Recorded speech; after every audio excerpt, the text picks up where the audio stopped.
وعلى آله وصحبه أجمعين. رب يسر ولا تعسر.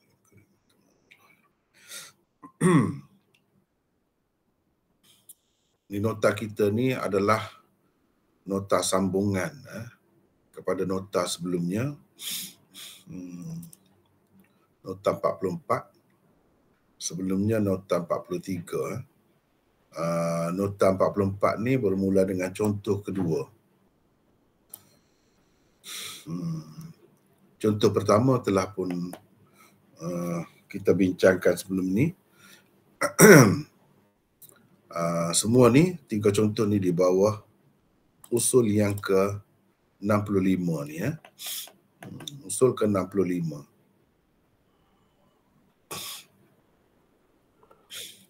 Iaitu riwayat-riwayat yang menyatakan kelebihan dan keistimewaan bukit-bukit tertentu seperti Tur Sina, Qaf, macam-macam lagi lah. Demikian juga riwayat-riwayat yang mengaitkan bukit tertentu dengan syurga. Semuanya maudhu'. Di bawah ini ada tiga contoh bagi usul ke-65 ini.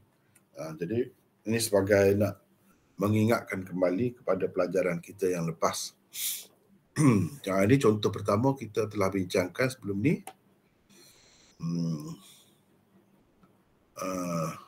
Dan kira-kiranya nota contoh pertama ni semua kita dah dapat dah.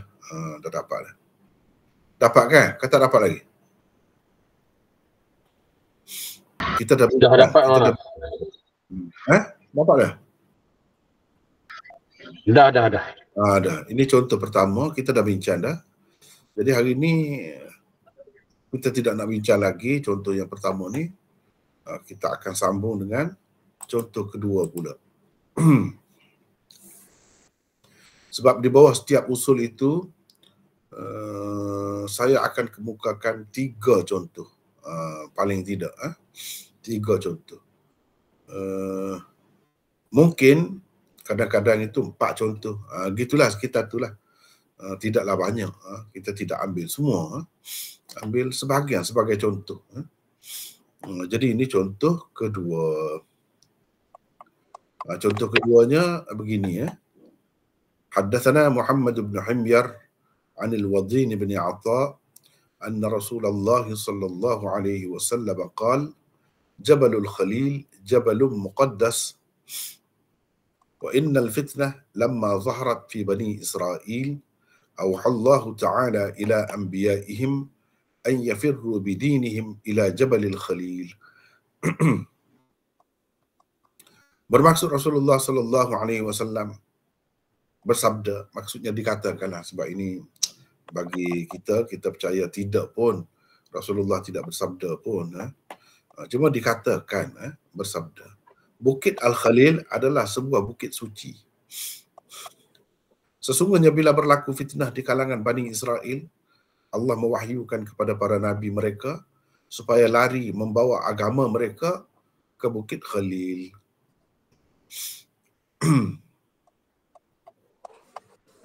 Jadi rujukannya ini Nu'aim bin Hammad di dalam Kitabul Fitannya, Ibnu Asakir di dalam Tarikh Dimashq, As-Suyuti dalam Jami'ul Ahadith, Al-Munawi dalam Faidul Qadir, Syarh Al-Jami' As-Saghir. Al-Jami' As-Saghir itu pun karangan Suyuti juga. Dan Al-Albani dalam Silsilatul Ahadith Ad-Dha'ifah wal Mawdu'at. Dalam kitab-kitab ni adalah kalau kita perhati kepada rujukan ini, kita pun dah dapat tahu dah bahawa hadis ini, apa yang dikatakan hadis ini tidak lebih daripada hadis maudhu', ataupun paling baik pun ia adalah hadis yang dhaif sangat. Dhaif jiddan.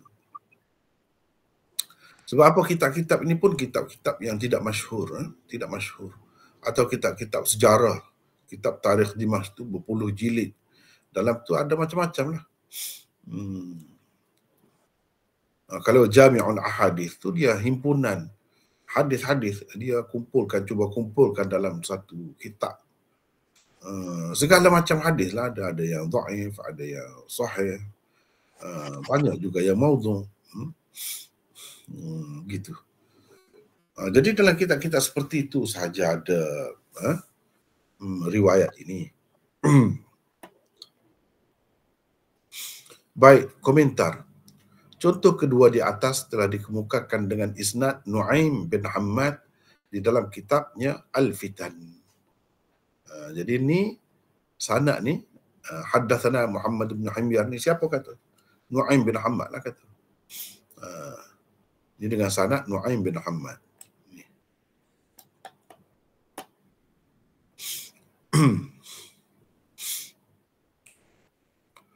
Jadi kitab Nu'aim bin Hammad itu dia fokus kepada fitnah-fitnah yang berlaku di sepanjang masa lah. Dan ada ke tidak riwayat mengenainya. Sejauh ada riwayat, dia akan kemukakan lah, tak kira lah yang macam mana pun. Itu ya kitab tu. Dia kitab yang mengumpulkan tentang fitnah-fitnah. Sama ada fitnah yang berlaku di zaman umat Nabi Muhammad SAW ataupun fitnah yang berlaku di zaman Nabi-Nabi sebelum Nabi kita Muhammad SAW. Semua fitnah lah. Jadi macam ni kan, wa innal fitnata lamma zahara. Ni ada fitnah. Jadi dia bawa lah dalam kitab dia tu. Tak kira lah kedudukannya macam mana, tak kira. Jadi kira nak menentukan kedudukannya itu kerja orang lain lah. Kerja orang lain.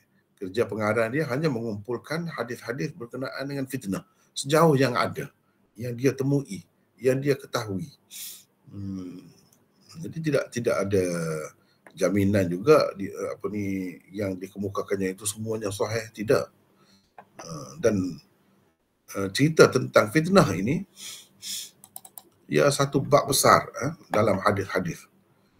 Kalau kita baca kitab Jami' seperti Sahih Bukhari dan lain-lain, salah satu bab besar yang ada di dalam kitab Jami' itu ialah Kitabul Fitan, tentang fitnah-fitnah. Sebab bila berlaku fitnah, kita perlu menyelamatkan diri. Kalau tidak, kalau kita terpalit, terkena fitnah tu, rugilah kita. Jadi mangsa lah kita. Itu kalau berkait dengan zaman Nabi kita lah. Sama ada di zaman Rasulullah SAW atau selepasnya, tak kira. Semua termasuk di bawah Kitabul Fitan itu. Kalau di kalangan umat-umat dahulu disebutkan sebagai contoh. Sebagai contoh fitnah. Makna fitnah ni ujian Allah lah. Ujian Allah. Macam-macam ujian tu. Jadi dalam keadaan kita menghadapi fitnah tu, kita nak ambil sikap macam mana. Itulah maksudnya. Jadi setengah-setengah ulama tu dia tulis kitab yang berasingan berkenaan dengan fitan itu. Fitnah. Seperti Nu'aim bin Hammad ini, dia tulis Kitabul Fitan, khusus bincang tentang itu saja. Adapun kalau kitab Jami' seperti Sahih Bukhari yang kita baca sebelum ni, itu Kitabul Fitan itu sebahagian daripadanya. Dalam kitab Jami' mesti ada Kitabul Fitan. Sebab hadis-hadis Nabi ni kalau dibahagikan secara kasarnya, ia terbahagi kepada beberapa bahagian sahaja sebenarnya. Mengikut kebanyakan ulama, sesebuah kitab Jami' dia mesti ada 8 kitab di dalamnya. Salah satunya ialah Kitabul Fitan. Tapi bagi saya lah, berdasarkan pengamatan saya, sebenarnya kitab Jami' itu lebih lagi daripada 8. Terkandung dalamnya lebih lagi daripada 8 perbincangan yang besar. Di bawah kitab, dia panggil kitab.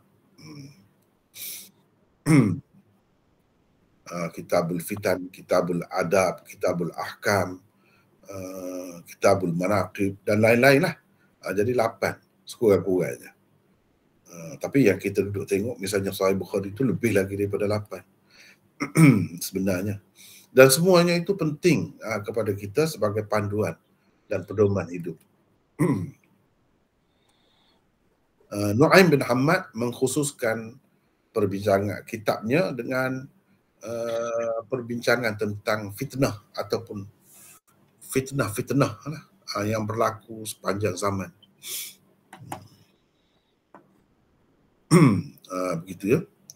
Jadi dalam riwayat ni dikatakan Rasulullah sallallahu alaihi wasallam bersabda, Bukit Al-Khalil adalah sebuah bukit suci.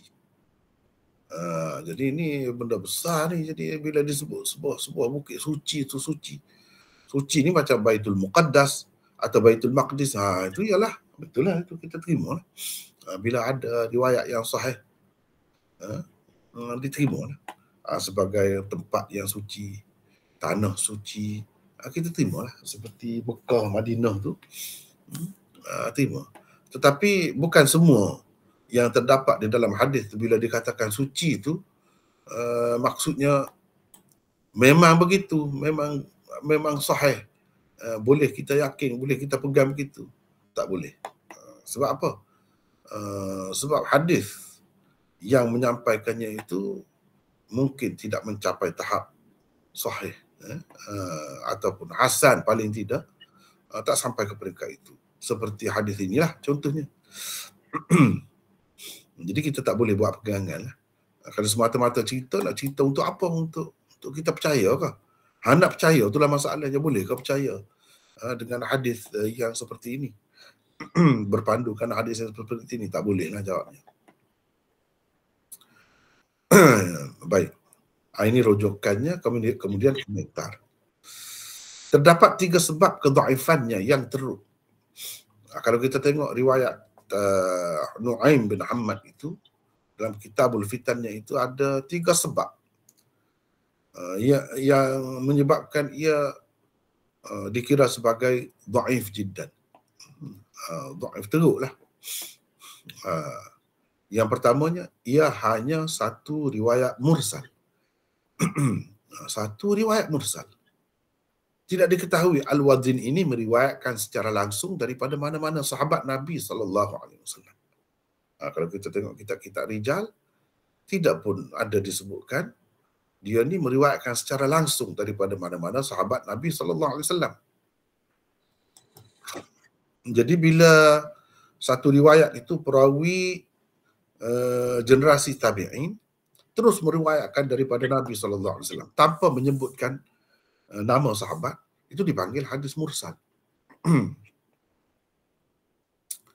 Tetapi itu kalau dia tu sempat dengan sahabat, dia ada juga meriwayatkan daripada sahabat, cuma hadis tertentu dia tidak sebut sahabat, itu mursal namanya. Cuma dia ni dikatakan meriwayatkan hadis daripada Khalid bin Ma'dan dan Mahfuz bin Alqamah. Ini bukan sahabat. Bukan sahabat. Jadi bermakna dia ni nak kata yang ditinggalkan atau tidak disebutkan nama perawi di atasnya itu tidak semestinya sahabat.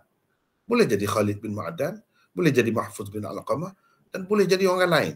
Tak ada disebut pula dia ni menerima apa-apa daripada sahabat Nabi SAW. Kedua-dua mereka ini bukan sahabat Nabi SAW. Oleh itu riwayatnya ini berkemungkinan juga merupakan satu riwayat mu'dhal, iaitu riwayat yang terbuang atau tidak disebutkan 2 orang perawi di dalam sanadnya. Maknanya kalau kita kata dia ni tentu dah bukan sahabat. Kalau kita kata dia bukan tabi'in, bermakna yang dia tidak sebut tu 2 generasi lah. Generasi tabi'in dan generasi sahabat dia tidak sebut. Jadi kalau 2 perawi dalam sanad gugur berterusan begitu dipanggil mu'dhal. Makna hadis mu'dhal itu dhaif sangat. Kalau ada seorang saja pun tidak disebut atau disebut tapi tidak diketahui keadaannya, majhul, pun jadi dhaif dah. Kalau 2 orang yang gugur, sebab ada kemungkinan ini, ada kemungkinan. Kalau macam tu mu'dhal. Kalau tidak mu'dhal, mursal pun jadi dhaif juga. Sebab apa? Sebab dia tidak dikenali sebagai seorang yang meriwayatkan hadis mursal yang sahih, tidak. Ada juga pada perawi-perawi yang mursalnya dianggap sahih.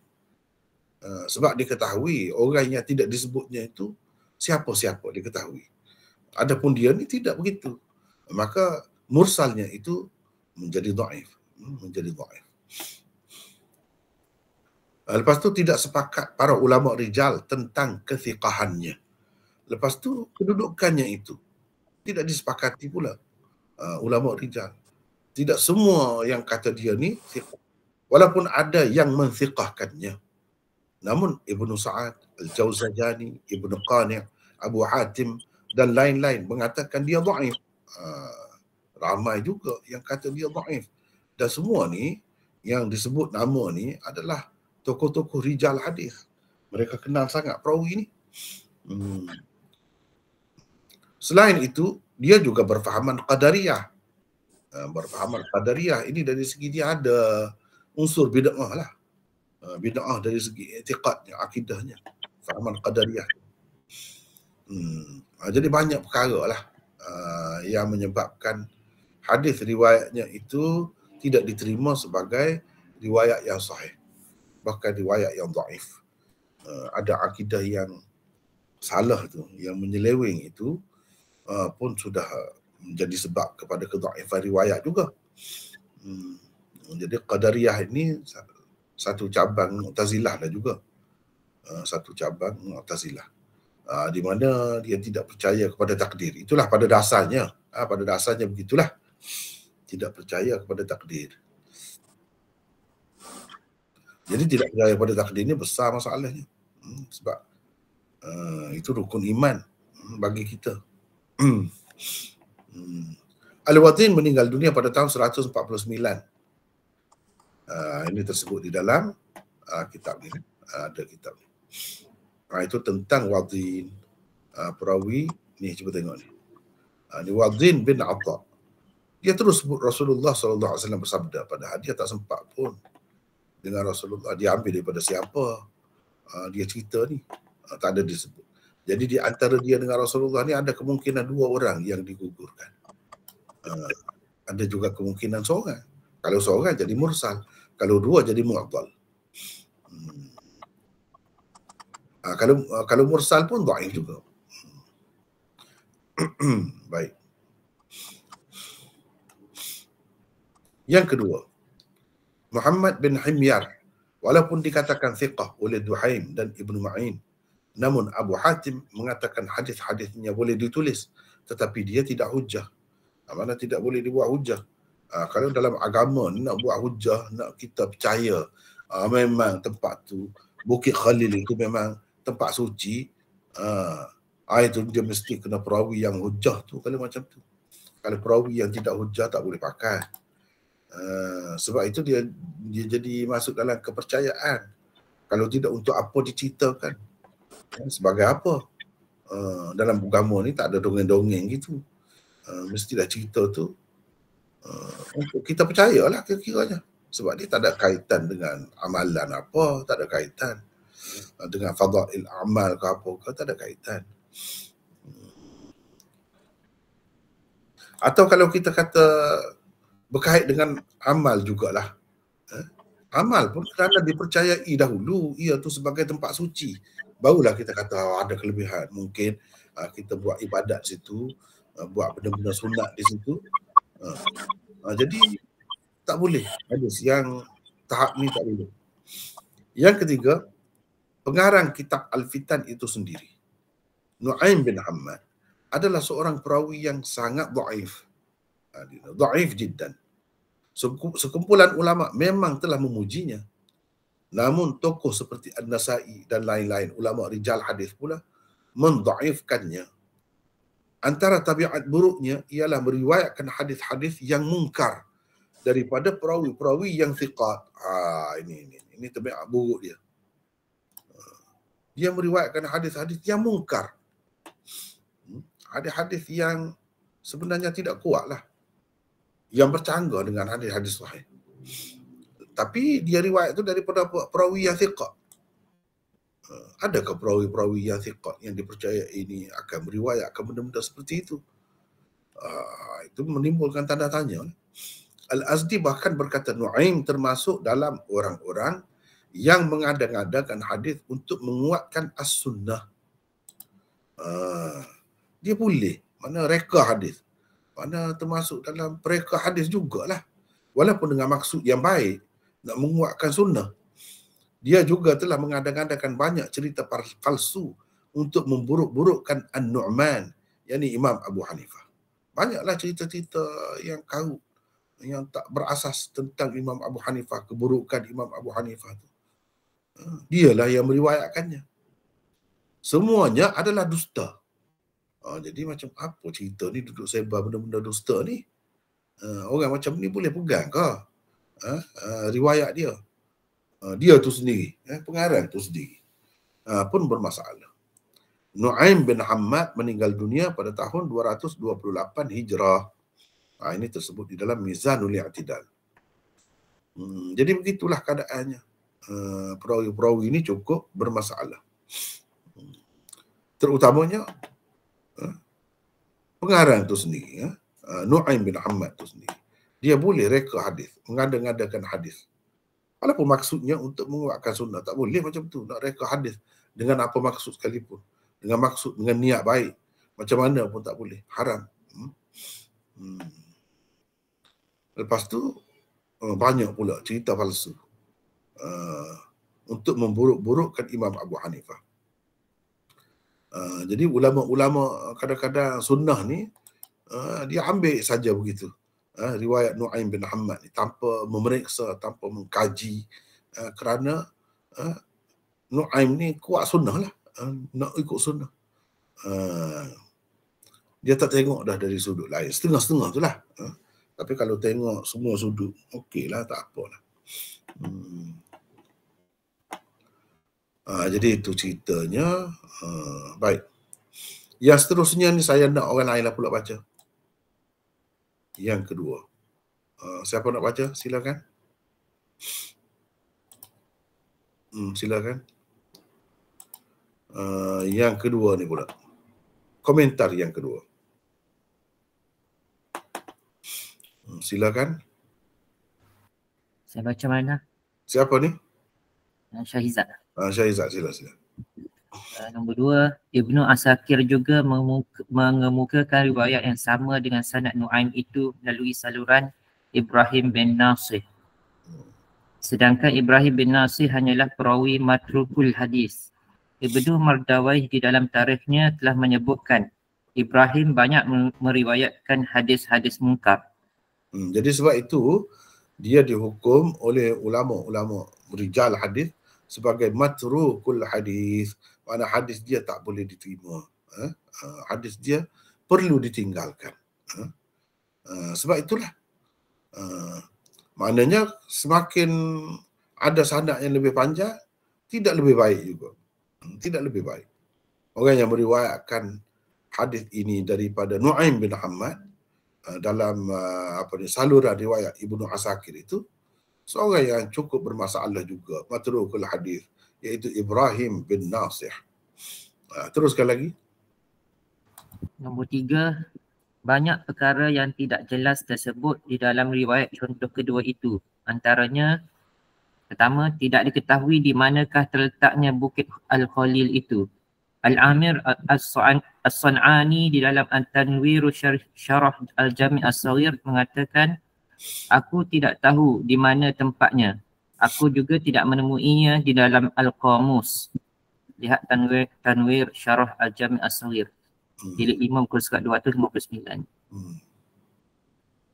Kedua, fitnah apakah yang dimaksudkan di dalam riwayat itu sehingga para Nabi Bani Israel dikatakan telah membawa lari umat masing-masing ke Bukit Al-Khalil.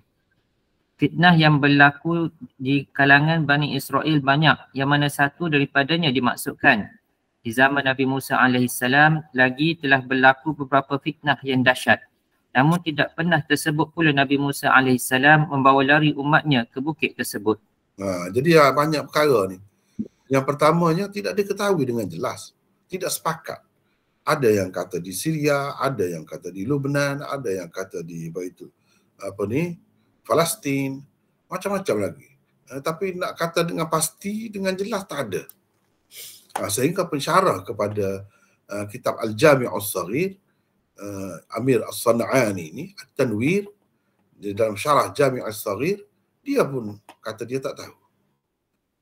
Kalaulah tempat itu memang dianggap suci zaman berzaman lagi, dan memang Rasulullah sallallahu alaihi wasallam pula sebut kepada umatnya, tentu ia dapat diketahui seperti yang kita tahu tentang tanah haram, tentang Haramain, dua tanah suci Mekah, Madinah, dan begitu juga Baitul Maqdis. Tentu kita tahu seperti itu. Ini tidak diketahui. Tidak diketahui. Di mana letak sebenarnya? Kalaulah ia memang betul-betul bermakna kepada umat, sepatutnya diceritakan. Tidak diceritakan itu, tak patutlah. Kalau bukit itu memang suci dan memang ada kelebihannya, kalau kita beribadat di situ, tiba-tiba tidak diketahui di mana. Kemudian fitnah tu, fitnah apa yang dimaksudkan di sini? Tidak jelas. Fitnah yang macam mana? Sedangkan fitnah kalau kita tengok, fitnah di zaman Nabi Musa, apa yang terpaksa dihadapi oleh Nabi Musa,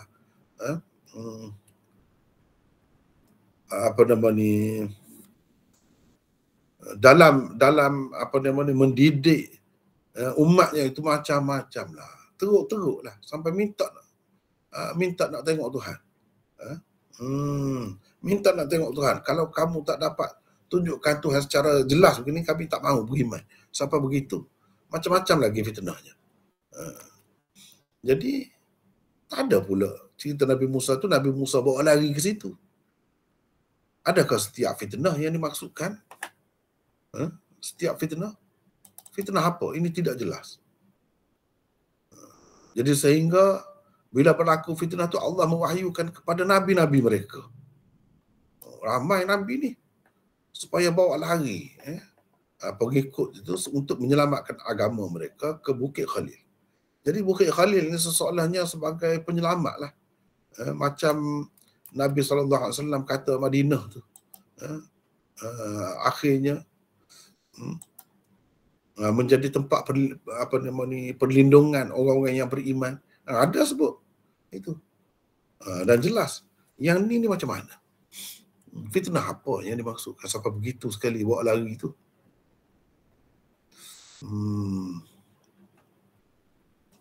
Tidak jelas.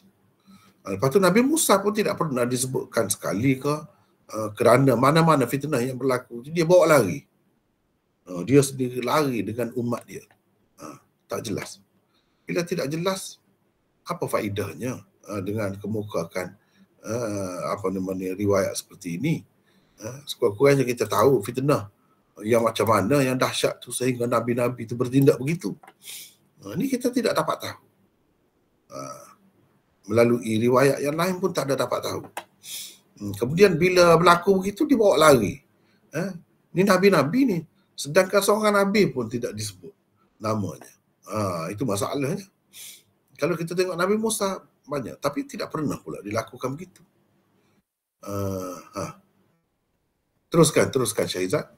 Yang ketiga, siapakah sebenarnya yang dimaksudkan dengan Al-Khalil itu? Adakah Nabi Ibrahim AS atau orang lain? Ini satu kemungkinan juga. Kadang-kadang dia kata begini-begini, tapi maksudnya orang lain. Atau Al-Khalil itu Nabi Ibrahim. Jadi kita nak kena tahu dengan jelas. Kena ada riwayat yang sahih. Teruskan. Keempat, tidak tersebut dengan jelas nama seorang pun daripada Nabi-Nabi Bani Israel yang dikatakan telah membawa lari umat masing-masing apabila berlaku fitnah. Sejarah Bani Israel itu terlalu panjang. Ia bermula dari zaman Nabi Yaqub lagi hingga sampai ke zaman Nabi Isa AS. Kalau ia memang wujud, tentu sekali diketahui oleh mereka di mana tempatnya. Begitu sepatutnya. Sebab lama dah boleh dikatakan ramai Nabi buat begitu, takkan tak tahu. Ini tak dapat dipastikan, tempatnya pun tak dapat dipastikan macam mana macam tu. Jadi apa gunanya? Cerita begitu, Bukit Khalil. Bukit apa-apalah kita kata, tak tahu. Kalau kita kata Gunung Tahan, tahu juga di Malaysia letaknya. Banjaran Titiwangsa misalnya, dah tahu juga di Malaysia letaknya. Bolehlah tahu walaupun jauh daripada Tanah Harak. Ni Bukit Khalil. Duduk di mana? Orang-orang duduk sekitar tu pun tak tahu. Itu masalahnya. Teruskan lagi. Kelima, riwayat itu seolah-olahnya menggambarkan semua Nabi Bani Israel atau kebanyakan mereka memang melakukan begitu apabila berlaku fitnah. Tetapi tidak terdapat pula riwayat-riwayat yang sahih menyatakan begitu. Riwayat seperti inilah yang dikatakan mungkar. Dan riwayat mungkar itu paling tidak adalah riwayat yang dhaif sangat menurut istilah ulama hadis. Kalau tidak maudhu' pun. Gitulah kedudukannya. Dia tak ada tu riwayat yang sahih. Mana kiranya bercanggah dengan yang sahih lah. Yang sahih tak ada sebut pun. Tiba-tiba ia sebut. Kemudian ia tu pula bukannya kuat. Dhaif. Itu kalau kita kata keadaan paling baik lah. Dhaif. Teruskan Syaizat. 4. Untuk menerima sesuatu tempat sebagai tempat yang suci, semestinya ia tersebut di dalam Al-Quran ataupun hadis yang sahih sebagai tempat suci. Hadis yang dhaif sangat seperti hadis contoh kedua itu ataupun hadis maudhu' sama sekali tidak boleh dijadikan hujah dalam agama. Itu kepercayaan kitanya begitulah. Untuk jadi akidah atau pegangan hidup ni, dia mesti kena Quran dan hadis sahih. Itu puncanya. Kalau ada riwayat yang bercanggah dengan Quran dan hadis, itu tak boleh pakai. Ada riwayat yang tidak bercanggah tapi tidak disebut dalam Quran dan Sunnah, tetapi ia memberi kesan kepada akidah. Jadi berkait dengan kepercayaan. Bila kita dengar cerita tu, tak ada apa yang terlintas, maknanya kita percayalah. Kita percaya. Bila percaya tu, mungkin kita berasa ada kelebihan ke di sana, buat ibadat, buat apa-apa, boleh ke kita pergi berkunjung ke sana, ada kelebihan ke pula. Dia akan jadi begitulah. Dia akan jadi begitu. Jadi dengan sebab itu tak boleh. Tak boleh. Teruskan Syaizat. 5. Riwayat-riwayat seperti inilah biasanya menjadi punca bagi tersebarnya banyak khurafat, tahayul dan bid'ah di kalangan umat manusia. Apabila sesebuah bukit dikaitkan dengan sesuatu peristiwa yang dianggap penting dalam agama, maka mulalah perkara-perkara yang karut-marut merebak di sana. Sebagai satu contoh yang hidup sekarang ni, Gunung Jerai lah. Gunung Jerai. Tidak gitu ni Cikgu Rashid. Di Kedah tu. Padahal Gunung Jerai kan? Ya. Dia kawasan mana? Saya pun sekali saya mana. Lama dah. Saya kawasan mana tu Gunung Jerai tu? Kawasan mana tu? Kalau dari Kulim, di Sungai Petani ya, Sungai Petani. Oh, di kawasan Sungai Petani? Gurun. Sungai Petani, Gurun. Oh, begitu. Tengok tu lah sebagai contoh. Padahal orang di tempat lain tak tahu apa pun tentang Gunung Jerai tu. Kita pula cuba nak mempopularkan Gunung Jerai tu. Macam-macam ceritanya. Nabi Adam turun situ lah. Jadi orang di negeri Sri Lanka tu, Ceylon tu, kata tempat dia kata ada tapak kaki Nabi Adam. Tapak kaki Nabi Adam ada. Batu dekat Sri Lanka sana. Orang-orang lain pula kata, oh tidak, dia turun di bukit paling tinggi di dunia ni, Gunung Everest. Gunung Himalaya tu dekat India, dekat Nepal. Macam-macam lah cerita. Dia ada lah tu. Lepas tu dia kait itu, kait ini. Mulalah tu. Itu contoh kalau di tempat kita. Tidak semestinya bukit, tidak semestinya gunung. Kalau lain-lain pun sama juga. Lain-lain pun sama. Teruk manusia ni. Yang tidak belajar lah, yang tidak belajar. Kalau orang kata, oh berkat tu, sembuh penyakit tu, air telaga di situ. Oh dia pergi cedok air sampai kering telaga. Siapa macam tu manusia ni? Itu yang Islam dah lah kira-kira tu. Islam yang tak belajar lah sebenarnya, yang jahil. Macam tu lah jadinya. Ni berkait dengan gunung-gunung ni, gitulah.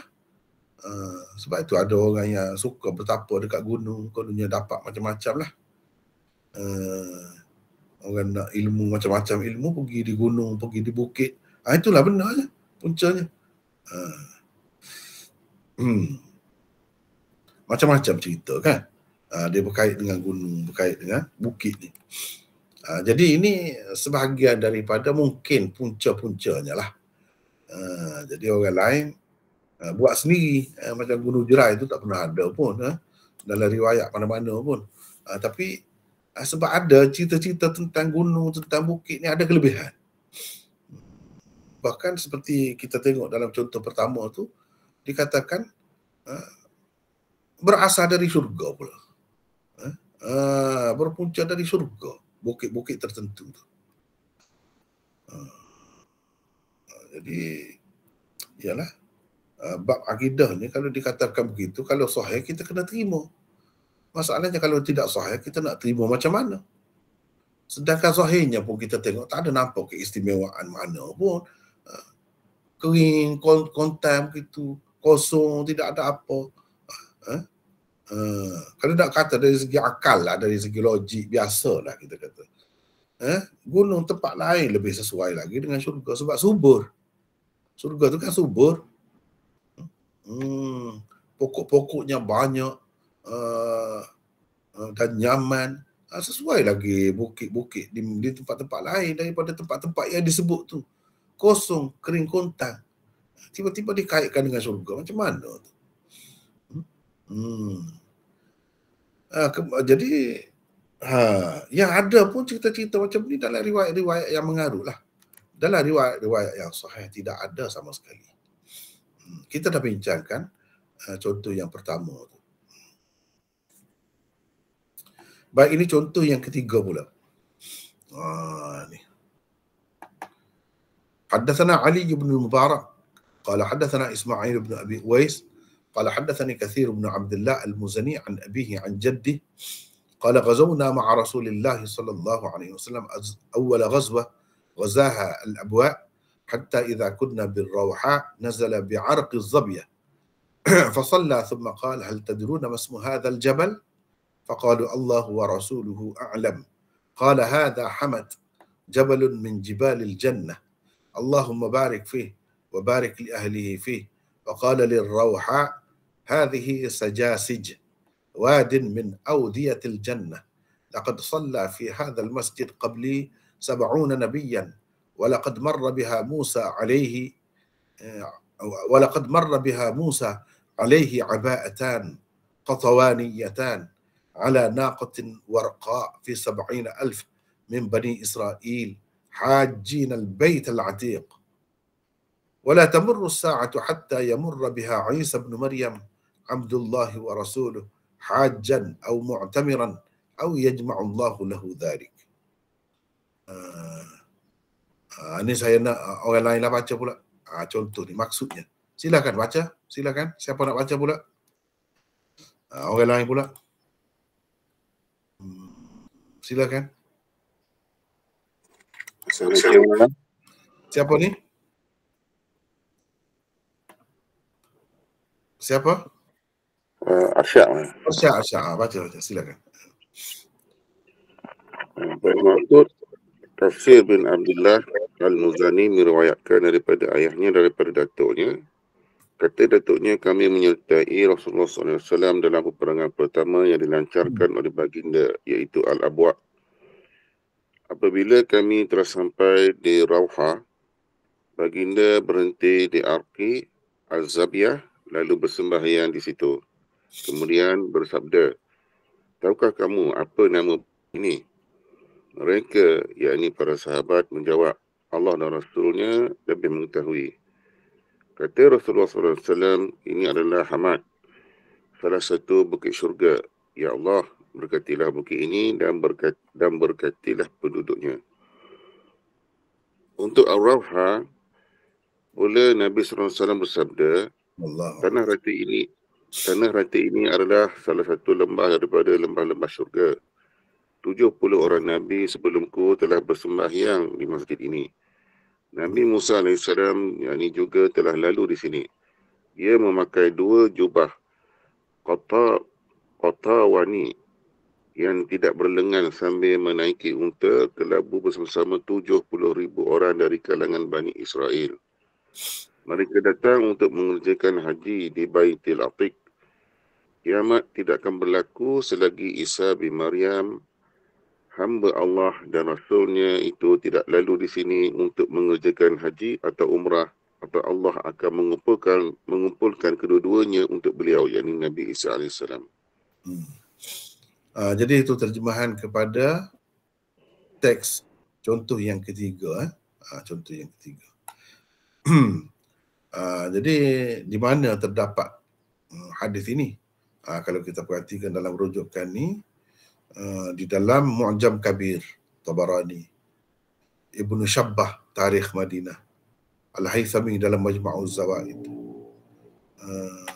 Ini antara rujukannya lah.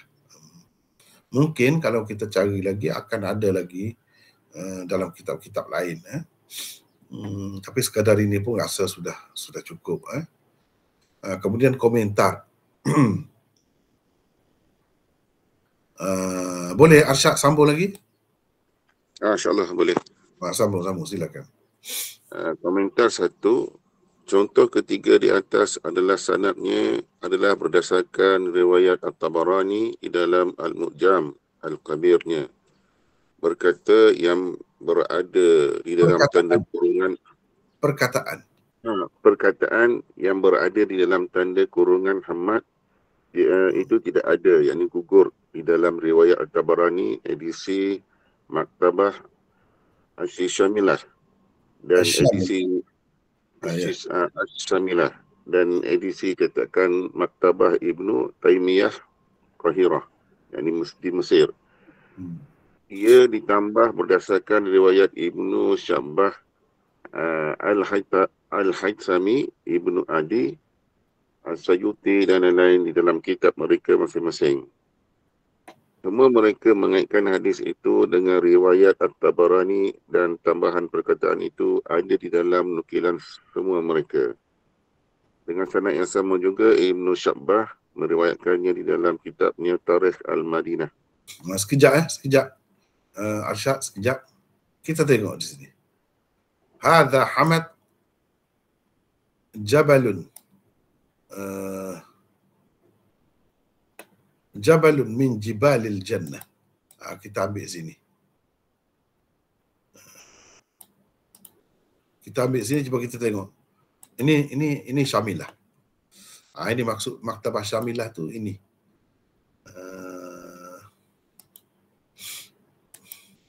Cuba kita tengok sini.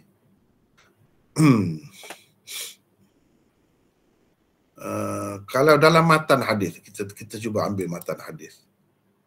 Dalam syarah hadis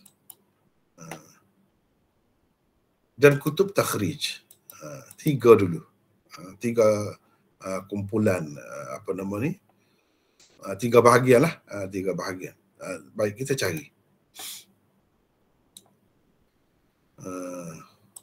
Sebab dalam Tabarani perkataan ini, cuba tengok sini, saya buat gelap ni. Hamad ini tak ada. Ini Bukit Hamad atau Gunung Hamad. Salah satu daripada bukit-bukit syurga.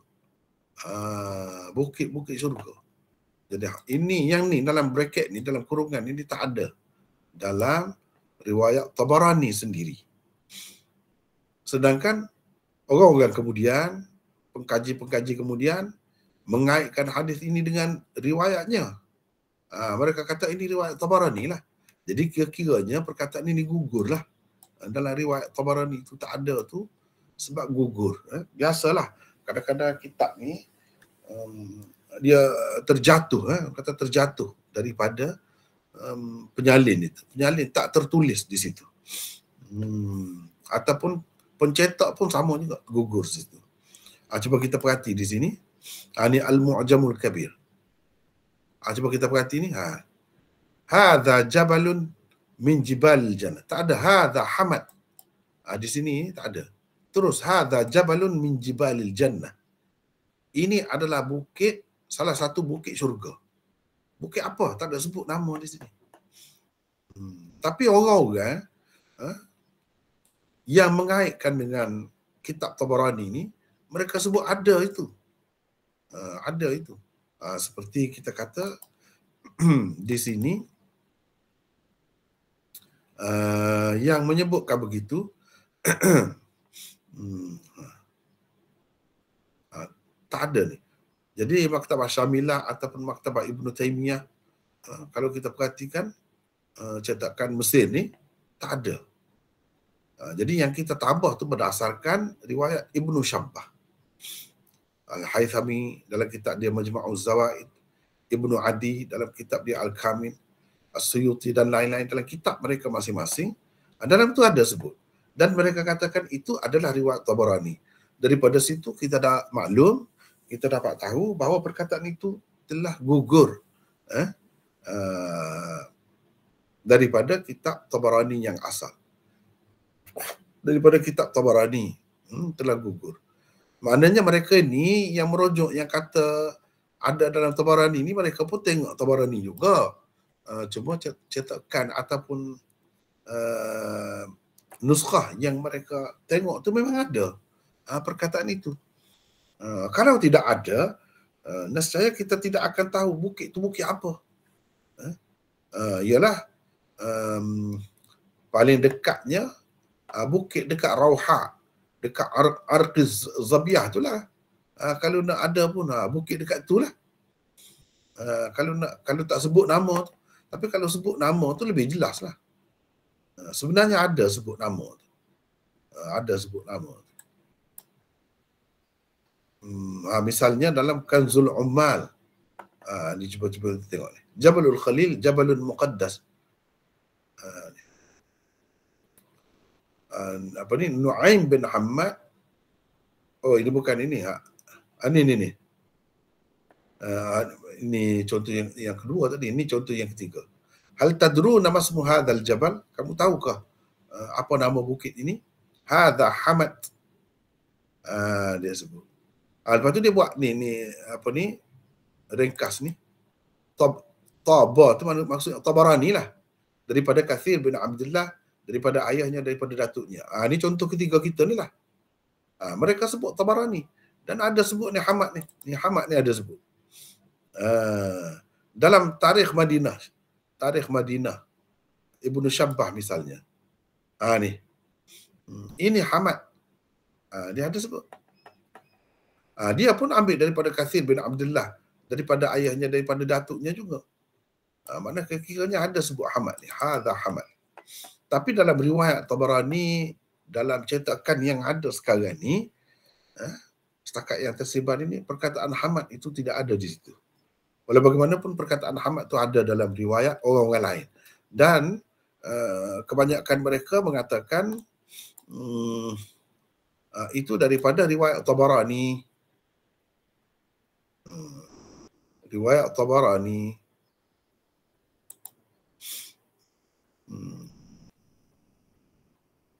Kebanyakan mereka mengatakan begitulah. Okey.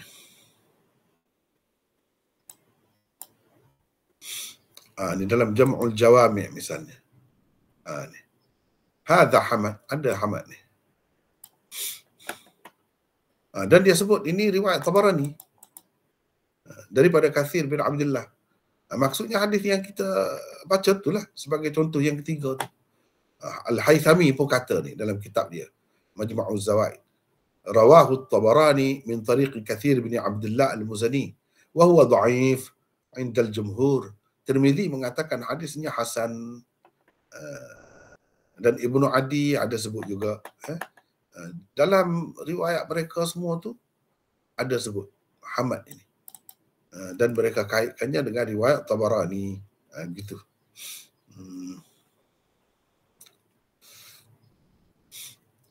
Teruskan apa ni?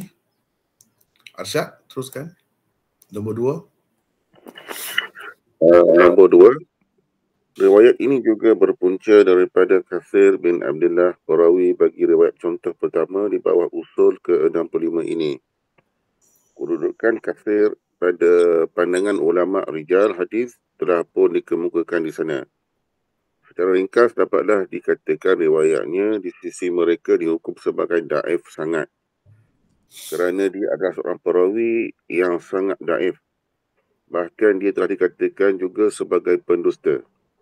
Baik. Jadi oleh kerana riwayat contoh ketiga ni juga diriwayatkan oleh Kathir bin Abdullah Al-Muzani, Kathir bin Abdullah bin Amar bin Auf.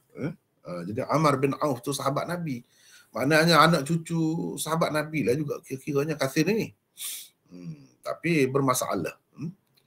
Cuba kita tengok di sini contoh pertama. Ni contoh pertama ni riwayat daripada Kathir juga ni. Dalam Tabarani apa semua ada je. Ni cuba tengok ni. Kathir bin Abdullah Al-Muzani daripada ayahnya, daripada datuknya. Jadi datuk dia tu ialah sahabat Nabi, iaitu Amar bin Auf. Kononnya datuk dia tu berkata Rasulullah SAW bersabda. Ini riwayat yang sama juga, dengan sanad yang sama juga, contoh yang ketiga itu. Baik, kalau kita tengok ini Kathir bin Abdullah bin Amar bin Auf Al-Muzani. Dia meriwayatkan daripada datuknya di sini Amar di sini.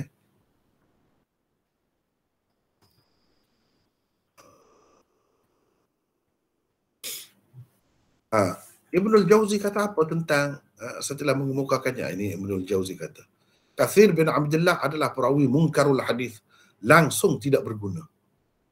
Dia sebut begitu. Yahya bin Ma'in kata kami tidak menulis hadisnya. An-Nasa'i dan Ad-Daraqutni juga berkata dia munkarul hadis. Asy-Syafi'i bahkan berkata dia adalah salah satu rukun dusta. Asy-Syafi'i itu siapa? Imam Syafi'i lah. Salah satu rukun dusta, tiang seri. Tiang seri dusta, bukan tiang biasa-biasa. Tidak. Jadi sampai begitu sekali. Jadi macam mana riwayat orang seperti ini akan diterima? Kata Ibn Hibban, Kathir meriwayatkan daripada ayahnya, daripada datuknya. Satu nuskhah. Ini kitab yang mengandungi hadis maudhu'. Tidak halal menyebutnya di dalam kitab-kitab. Dan tidak halal juga meriwayatkan daripadanya kecuali dengan maksud menyatakan kehairanan. Nak menyatakan hairan bolehlah. Sampai begitu sekali ya orang buat terhadap Rasulullah sallallahu alaihi wasallam, sehingga direka begitu banyak hadis teruk sampai begitu dan dikaitkan dengan Rasulullah. Teruklah. Nak hairan, nak menyatakan hairan begitu. Bolehlah kalau sekadar tu dengan maksud tu.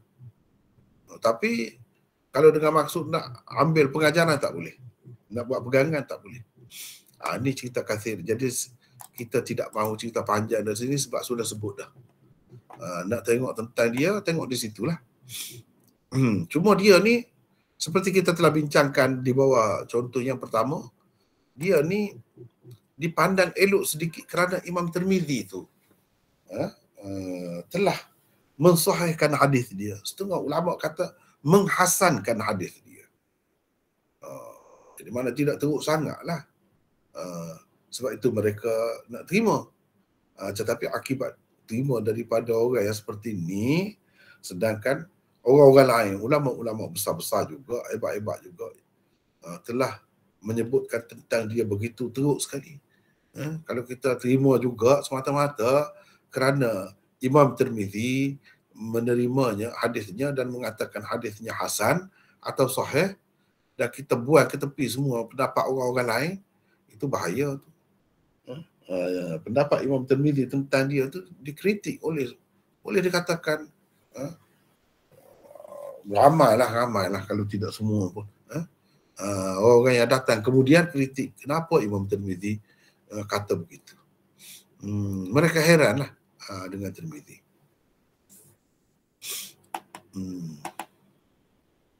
Maknanya tak boleh terima lah, ke mana-mana pun riwayat Kathir itu tak boleh terima. Daripada sini kita dapat tahu bahawa anak cucu orang-orang yang baik tidak semestinya baik. Tak mestinya baik. Memang semua orang mengharapkan anak cucunya baiklah, terbaiklah kalau boleh. Tetapi tidak begitu berlakunya. Orang biasa ni lagi lah, anak cucu sahabat pun tidak. Usahakan anak cucu sahabat, anak cucu Nabi pun tak ada jaminan. Kalau kita tengok itu sebagai pengajaran lah dalam Quran apa anak Nabi Nuh. Anak Nabi sendiri memang darah daging dia. Bukan cucu cicit dah, anak dia sendiri. Pun tidak Islam. Tenggelam juga, termasuk dalam kaum dia yang tenggelam juga. Yang tenggelam tu semuanya yang tidak Islam lah. Cuba tengok. Itu sebagai iktibar lah. Iktibar untuk kita.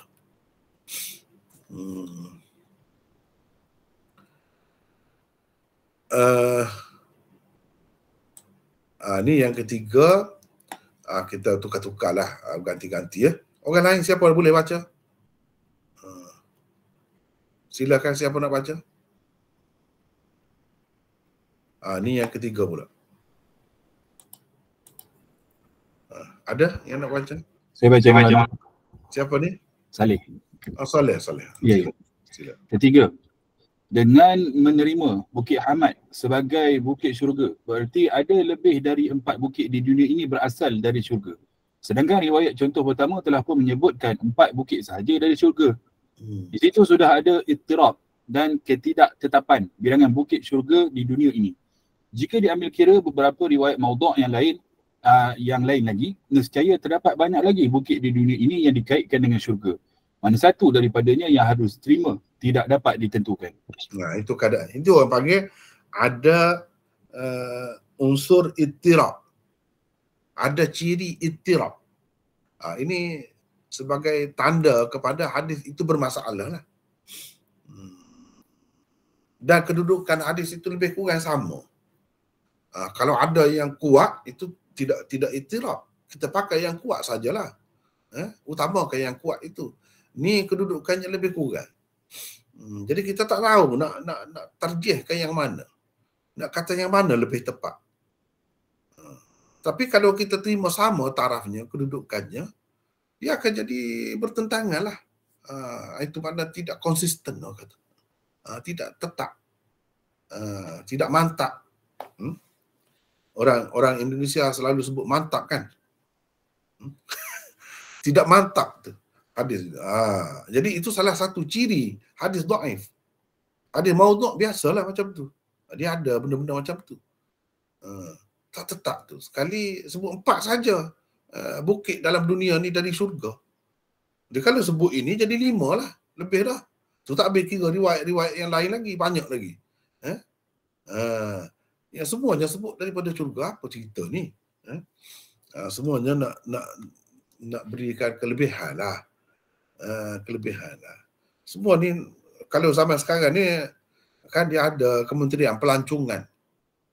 Apa dipanggil wisata Indonesia. Wisata. Dia ada Kementerian Pelancongan itu.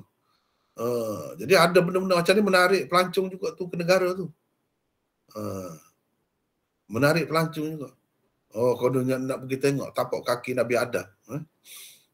Maka pergilah ke sana. Pergilah ke Sri Lanka misalnya. Nak tengok kubur Nabi Syuaib. Saya pun pernah dibawa juga pergi ke Jordan.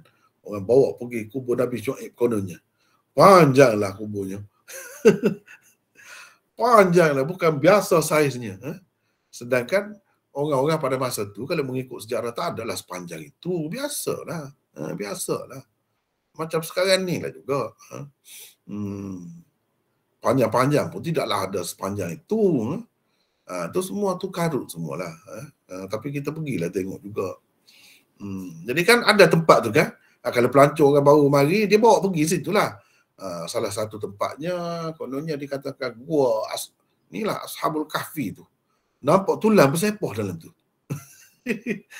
Saya jenguk dalam lubang tu nampak tulang bersepoh. Tak tahulah dia nak cerita tulang anjing ke tulang orang ke macam mana lah. Ashabul Kahfi. Tengok tu semua karut semua. Tak boleh pakai. Tak apalah dah kita pergi. Orang bawa pergi, kita pergi tengok lah kan. Tapi kepada masalahnya di benda-benda macam tu kan dia bukan setempat, banyak tempat pula tu. Yang mana satu yang betul? Semuanya nak menarik pelancong. Tidak ada yang menarik. Kalau Malaysia ni ada jugalah yang menarik. Menara berkembar itu. Orang mari nak pergi tengok menara berkembar. Setengah-setengah negeri tak ada apa kemajuan pun. Rumah-rumah lama, buruk rumah. Gempar sikit boleh runtuh. Tak ada pembangunan pun. Jadi nak tarik pelancong dengan apa cara? Dengan cara begini. Nak cari duit. Itu ceritanya. Benda-benda khurafat. Jadi bagi kita yang menilai sesuatu hadis itu berdasarkan dirayah, kita ambil kira semua ni. Ambil kira. Untuk menggugat kedudukan hadis itu. Untuk membongkar kekarutannya. Menampakkan kepalsuannya. Kita guna semua alat-alat ini. Misalnya ittirab. Ini salah satu ciri. Kalau cerita tu betul, dia tak akan bercanggah sampai begitu sekali. Apa lagi daripada orang yang sama tu riwayatkan hadis yang pertama, contoh yang pertama tu. Di sana dia sebut 4. Dan kalau masuk ini bukan jadi 4 lah, jadi 5. Dia juga yang meriwayat ni. Macam mana? Itu masalahnya. Ya. Teruskan. Siapa tadi? Saleh. Teruskan. Yang keempat, di dalam riwayat contoh ketiga ini juga terdapat dakwaan bahawa Rasulullah sallallahu alaihi wasallam telah bersabda tentang Ar-Rawha sebagai salah satu lembah daripada lembah-lembah syurga. Sedangkan kenyataan seperti ini tidak terdapat di dalam riwayat-riwayat yang sahih. Di mana pula letaknya Ar-Rawha itu? Ia terletak sejauh 4 barit, kira-kira 48 batu dari Madinah. Adakah ia nama lain bagi Bukit Wariqan yang tersebut di dalam riwayat contoh pertama? Tidak dapat dipastikan. Jadi sebab tidak jelas tu lah. Tak dapat dipastikan. Ni bukan setakat bukit pula. Ada pula lembah syurga pula. Lembah syurga pula. Jadi kalau dikaitkan benda-benda begini, lembah syurga, lepas tu orang tengok. Kalau orang kafir tengoklah. Orang kafir tengok. Musuh Islam lagilah dia boleh gunakan sebagai senjata dia untuk pukul kita. Kalau orang kafir yang biasa-biasa pun dia tengok. Macam mana daripada syurga ni sedangkan kering kontang. Yang ada di sekitar tanah Arab tu bukan yang subur. Kenapa bukit-bukit atau lembah-lembah di lain yang lebih hebat, lebih menarik perhatian dan lebih cantik, lebih subur, tidak dikaitkan pula itu dengan syurga? Kalau nak kira lebih sesuainya yang di lain. Nampak sangat ini agama lokal katanya. Kata mereka lah. Agama lokal. Ni hasil pemikiran orang setempat. Mana dia nak tahu bukit-bukit di tempat lain? Jadi Muhammad ini jadi dapat peluang, dapat senjata kepada mereka tu. Muhammad ini sebenarnya pengetahuannya cetek. Pengetahuannya terbatas. Dia hanya tahu setakat yang dia dengar daripada orang-orang tua sekitar-sekitar tu saja. Dia tak sebut di negeri China ke, di negeri Greece ke, di Amerika Latin ke, ataupun di tempat-tempat lain, Indonesia ke, Malaysia ke, berapa banyak gunung yang hebat-hebat, yang subur-subur itu. Itu kalau nak kira lebih sesuai dengan syurga. Gunung-gunung salji ke, paling tidak kalau tak ada tanaman pun menarik, cantik nampaknya. Tak pula disebut itu daripada syurga. Yang disebut semua ni sungai, bukit, lembah, bukit sekitar tu, kawasan tu saja. Apa cerita ni? Jadi dengan tersebarnya hadis-hadis seperti ini, kalau kita tidak cerita tentang kepalsuannya, boleh menyebabkan orang kafir itu susah nak masuk Islam. Sebab apa? Dia tengok Islam ni banyak benda mengarut lah. Benda khurafat. Kalau dikaji, kata dia dikaji, nampak setempat saja. Agama tu agama setempat. Bukan agama yang untuk seluruh dunia. Agama antarabangsa. Ulama sampai kiamat jauh. Macam mana kita nak pegang dengan agama macam ni, kata dia. Dia akan jadi gitu. Padahalnya hadis-hadis ni mengarut pun. Jadi sudah jadi satu kerja kita sekarang ni, umat Islam, untuk menyelamatkan orang kafir itu supaya mereka dapat menerima Islam dengan mudah. Kita katakan kepada mereka, ini hadis-hadis ni tak ada kena-mengena pun dengan Rasulullah SAW. Ini hadis-hadis palsu. Orang buat, orang ada-adakan untuk merendah-rendahkan, memburukkan imej Nabi Muhammad SAW. Katakan begitu. Masalahnya ada juga di kalangan umat Islam ni yang suka sangat bawa benda-benda macam ni. Suka sangat. Dan ini boleh menyebabkan orang jauh daripada Islam, tak mahu mendekati Islam. Dah dekat dah lari. Mari dekat dah lari. Sebab apa? Tengok benda-benda macam ni lah. Benda yang mengarut, dia tak masuk akal. Dia tak tahu. Mana dia tahu ni maudhu' ke tidak maudhu'? Mana dia tahu? Orang Islam lah kalau nak tahu pun. Masalahnya orang Islam tu tak belajar pula. Itu masalahnya. Dia pula yang orang panggil ustaz. Orang panggil macam-macam lah. Kalau di sini orang panggil tuan guru. Kalau di Indonesia tu mungkin Buya. Buya. Dan macam-macam lagi disebutnya. Orang kata dia cerita. Ini jadi masalah. Kita banyak masalahnya kerana orang sekarang ni panggil ugamawan. Ugamawan tu sendiri yang bawa perkara benda-benda yang mengarut. Dia tak tahu sumber ni, sumber yang patut dia ambil, sumber yang perlu ditapis.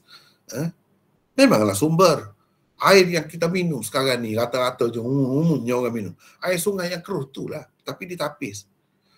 Kena tapis lah. Kecuali kalau macam rumah saya ni, saya boring air tu, ambil air dalam tanah tu memang bersih, jernih betul lah.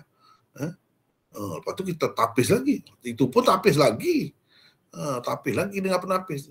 Jadi sepatutnya kita belajarlah daripada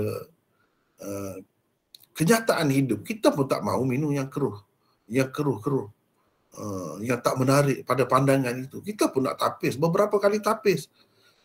Macam mana benda agama ni pula tanpa penapis pun kita nak ambil? Mana boleh macam tu? Sepatutnya kita fikir begitu. Tapi bermudah-mudah pula di sini dalam bab ni. Baik, teruskan. Saleh, teruskan. Yang kelima. Hadis contoh ketiga ini menggambarkan pada tahun pertama atau kedua hijrah sudah pun ada di Rawha itu sebuah masjid yang besar dan luas. Ia telah dikunjungi oleh 70 orang Nabi. Mereka telah bersembahyang di dalamnya sebelum Nabi kita Muhammad sallallahu alaihi wasallam. Nabi Musa alaihissalam pula telah pergi ke masjid itu bersama 70,000 orang pengikutnya dari kalangan Bani Israel. Tentu sekali baginda juga telah bersembahyang bersama mereka di dalamnya. Siapa agaknya yang telah membina masjid sebesar itu di sana sebelum Nabi Muhammad sallallahu alaihi wasallam? Ini pun satu persoalan juga. Sebab dia sebut masjid ada di situ. Siapa yang buat masjid tu? Nabi SAW, masjid dia pun belum selesai lagi. Masjid di Madinah tu. Tempat dia tinggal tu. Tiba-tiba tempat sejauh ni dia, siapa bina? Sebesar itu masjid tu. Dia sebut masjid. Nabi pergi bersembahyang di masjid itu. Ya, siapa yang buat? Ini peristiwa ni berlaku ni dalam peperangan pertama dia sebut. Kalau peperangan pertama, Perang Badar itu tahun yang kedua. Bermakna kalau sebelum itu lagi, sama ada tahun pertama atau tahun kedua sebelum Perang Badar lagi. Siapa yang membina masjid sebesar itu di situ? Dan orang yang bersembahyang macam mana di situ? Siapa sahabat Nabi, di kalangan sahabat Nabi yang tinggal di situ dan dia belajar bersembahyang daripada Nabi, dia pergi bina masjid? Ada sebut dalam riwayat, mana-mana riwayat? Tak ada sebut. Tapi dia sebut Nabi dulu telah bersembahyang dalam masjid tu. Bermakna bukan sahabat Nabi kita yang baru buat. Sebelum itu pun sudah ada masjid. Adakah cerita masjid ni sebelum sebelum Nabi kita? Siapa pula yang buat tu? Di situ. Nabi mana? Nabi yang diutuskan untuk umat mana? Apa nama umat itu? Nabi mana yang buat masjid itu? Ini timbul kemusykilan. Kalau Nabi kita tak mungkin. Sebab itu terlalu awal lagi. Masjid dia sendiri pun belum siap lagi. Masjid di Madinah tu yang kita panggil Masjid Nabi tu. Pada masa tu pun dalam proses pembinaan lagi. Belum siap lagi dengan lengkap. Masjid-masjid lain di sekitar Masjid Nabi tu adalah. Tetapi sejauh ini telah dibina begitu besar tu nampak masjid tu. Kalau kita kata Nabi Musa pergi dengan 70,000, itu ramai. 70,000 tu bersembahyang di situ. Besar betul masjid tu. Sebab disebut masjid. Kalau tidak disebut masjid, lain cerita. Atau masjid itu masjid pada nama sahaja. Masjid pada nama saja, sebenarnya tanah kosong saja. Cuma diniatkan sebagai masjid. Siapa cerita? Siapa cerita macam tu? Siapa yang cakap? Nabi bagi tahu ke begitu? Perlu ada bukti. Tak boleh nak andaian-andaian saja, nak kata mungkin ada, mungkin itu, mungkin tu semua boleh, mungkin. Tetapi kita tak yang pasti. Siapa yang cakap begitu?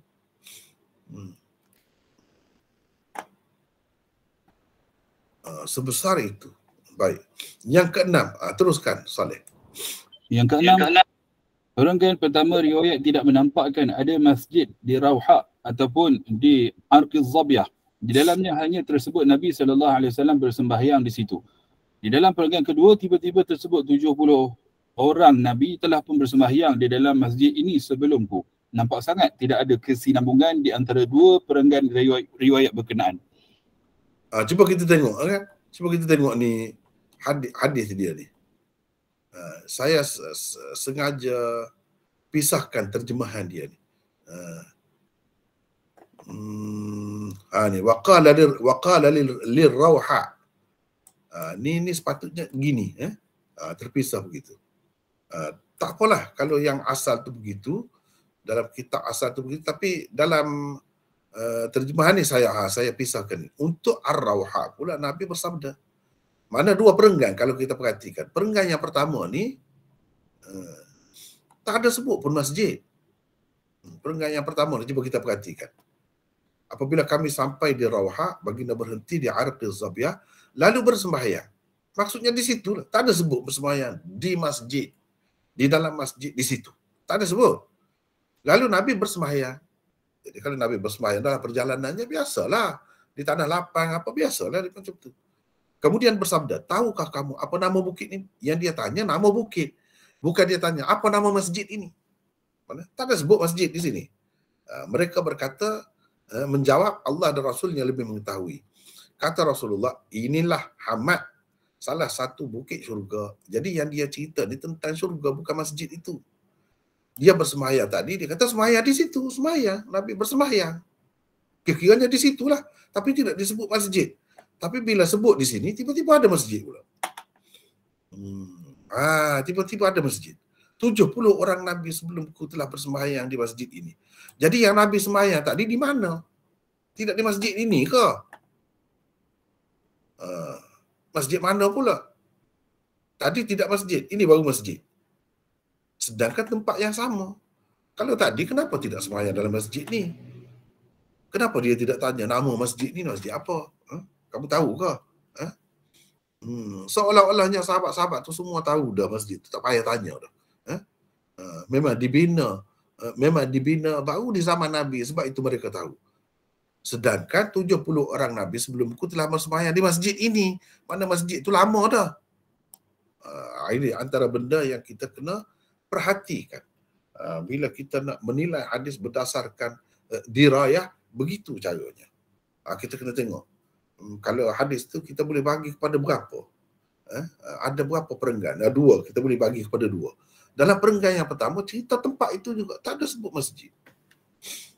Tiba-tiba dalam perenggan kedua sebut masjid.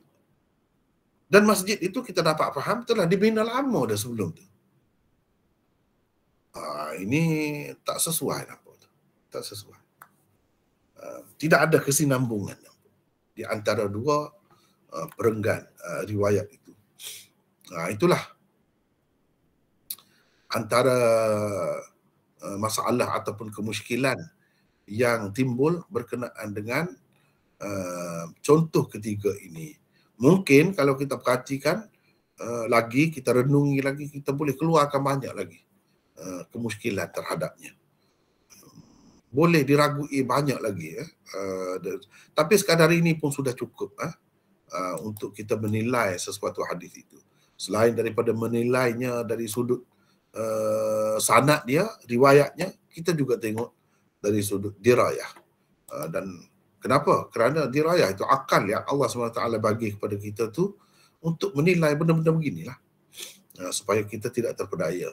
Kalau kita tidak menilainya dengan akal, kalau kita tidak tapis, nescaya kita termakanlah benda-benda yang keruh seperti ini. Supaya kita selamat daripada itu, kena guna akal. Dan dirayah hadis mengajar kita bagaimana cara menilai sesuatu hadis berdasarkan akal yang sejahtera, akal yang waras. Begitulah. Nampaknya kita dah habis nota ni. Contoh ketiga, alhamdulillah, insya-Allah kita akan sambung dengan usul yang lain pula. Jadi ketiga-tiga contoh tu sudah pun selesai dibincangkan dalam 2 nota ini. Cuma dah selesai tu kita nak bagi peluang lah. Kita ada masa lagi. Yang Cikgu Rashid sebut tadi di akhir kuliah ni, ada ini sampai masa lah. InsyaAllah kita boleh bincangkan, insyaAllah. Apa-apalah tentang yang kita telah belajar dalam dua kuliah kita pagi ni. InsyaAllah. Silakan, ada apa-apa kemudian. Assalamualaikum. Waalaikumsalam. Saya Cikgu Rashid. Ya. Saya ada 3 soalan ni. Cumanya saya akan kemukakan satu dulu. Ya. Kalau ada kemudian saya bagi peluang kepada sahabat yang lain lah. Ya. Ataupun nak 3-3. Macam mana, Maulana? Macam mana? Saya ada 3 soalan. Hmm. Takut panjang sangat nanti sahabat lain tak ada kesempatan pula kan. Elok juga. Saya nak tanya tentang usul dirayah ni, tentang penggunaannya bagi orang biasa lah. Macam saya ni. Takut juga nak gunakan ni kadang-kadang, takut kita tersalah menggunakan fikiran kan. Jadi adakah apa-apa syarat atau peraturan, contohnya mesti mendengar daripada guru. Macam sekarang ni kita mendengar daripada Maulana lah. Ataupun kita boleh berfikir sendiri. Saya boleh saya bagi contoh tak? Ya. Saya kurang tentang hadis tentang Wahsy membunuh Hamzah tu. Ya. Yang akhir tu. Yang bila dia hadis Wahsy membunuh Sayyidina Hamzah. Ya. Yang akhir tu. Yang dia ikut rombongan daripada Taif, datang berjumpa Nabi. Nabi tak mau nampak wajah dia. Itu saya keberatan nak terima lah yang bagi akhir tu. Seolah-olah menggambarkan Nabi tidak pemaaf dari segi dirayah lah.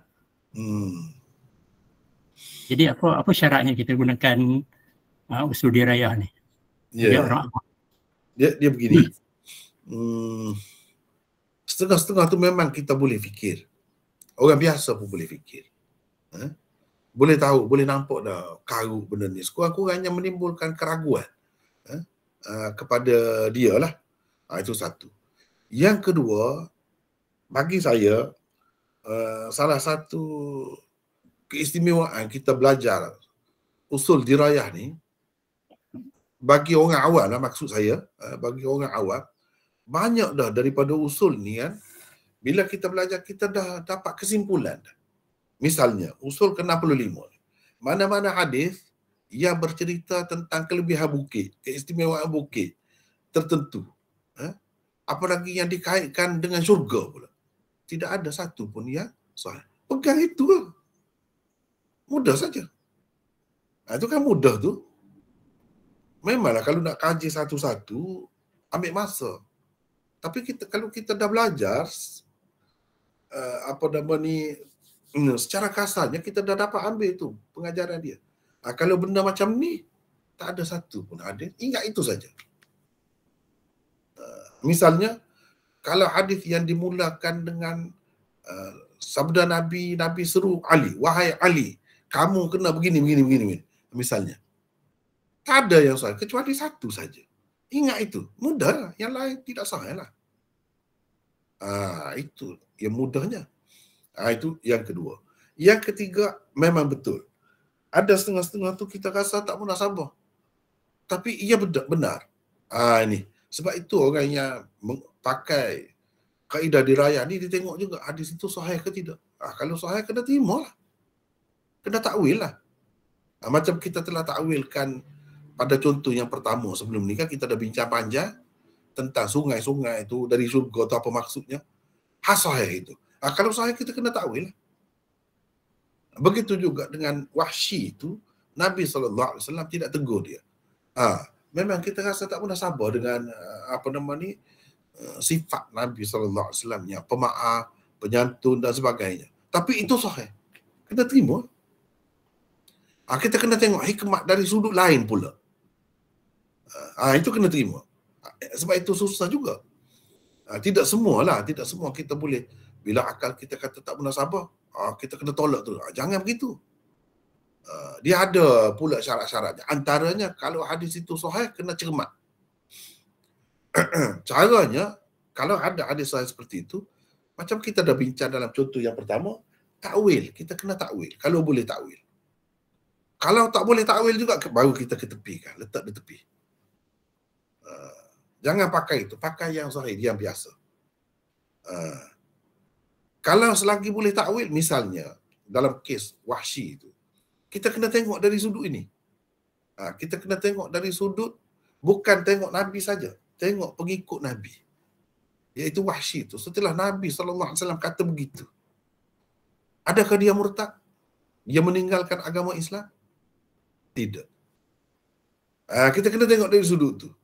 Maknanya orang kalau dah faham Islam, dah terima Islam, kalau sampai ke peringkat tu sekalipun, kira-kiranya sedih sangatlah. Dia sanggup korbankan. Dia tidak akan tinggal agama Islam itu. Contohnya kita dapat daripada mana? Daripada Wahsy. Dan ini semua kesan daripada ajaran Rasulullah SAW juga. Sebab kita kena tengok, Nabi itu manusia. Mana ada dalam setengah-setengah kes dia tak boleh. Sebab dia manusia. Di situ kita tengok Nabi SAW ni, Allah SWT buat begitu untuk menunjukkan kepada kita dia bukan Tuhan. Kalau Tuhan, dia halim, sangat penyantun, sangat pemaaf. Jadi sifat mengampun itu, ghafur lagi, tawwab lagi, afu lagi, macam-macam nama sifat itu. Maknanya manusia tak ada macam itu. Seorang Nabi sekalipun. Dari satu sudut yang lain kita nampak di sini nak menunjukkan Nabi itu manusia. Manusia ni dia ada haknya. Sampai satu peringkat dia sedihkan sampai begitu. Walaupun ia seorang Nabi. Tapi kalau kita lebih lagi daripada itulah, lebih lagi lah, mungkin banyak lagi. Nabi ni ada. Satu pihak. Di satu pihak tengok pengikut dia. Yang telah faham betul-betul agama, dia sanggup. Dia tidak akan murtad. Dia tidak akan. Kita kena tengok dari sudut itu. Sebab ada riwayat yang sahih. Ada riwayat yang sahih. Kita kena terima. Begitu. Jadi beberapa perkara lah, tidak semestinya maksud dirayah ni semata-mata guna akal sahaja. Tidak begitu. Kena tengok juga sejauh mana kesahihan hadis ni. Dah boleh ditakwil ke atau tidak. Takut ada sudut-sudut yang sepatutnya kita tengok dari sudut itu. Kadang-kadang kita tak tengok. Kita tengok dari satu sudut saja. Itu antara benda yang perlu kita berikan perhatian lah. Silakan. Kalau ada yang lain, silakan lagi. Assalamualaikum Maulana. Waalaikumsalam warahmatullahi. Saya nak tanya berkenaan dengan penilaian hadis mengikut usul dirayah ni. Kalau hadis contoh hadis Habatus Sauda tu, dari segi sanad dia memang sahih. Cuma ada beberapa khilaf dari segi dirayah dia tu kan. Boleh ditakwil lagi. Okey, bagaimana pula dengan hadis yang makan 7 biji kurma tu? Sebab dari segi sanad dia pun sahih juga. Dari segi dirayah dia, adakah sama dengan Habatus Sauda tu, kita boleh takwil juga Maulana? Okay, soalan kedua, Ubay bin Ka'ab yang baca, yang imam yang baca surah panjang tu, adakah dia ni yang Rasulullah panggil Al-Munzir berkenaan dengan hadis ayat kursi tu? Orang sama ke Maulana? Ya. Baik. Jadi soalan yang pertama tadi apa tadi? Berkenaan dengan usul dirayah kurma. Boleh kita nilai sama dengan Habatus Sauda tak? Sebab Habatus Sauda tu ada ulama khilaf dari segi dirayah dia kan. Sama lah, sama. Terima kasih Maulana. Sama. Memang kita kena menilai begitulah. Dan dia tidak semua kurma pun. Yang disebutkan di situ kurma ajwah. Sebab itu dikatakan kurma Nabi jadi masyhur tu pada kecil ya.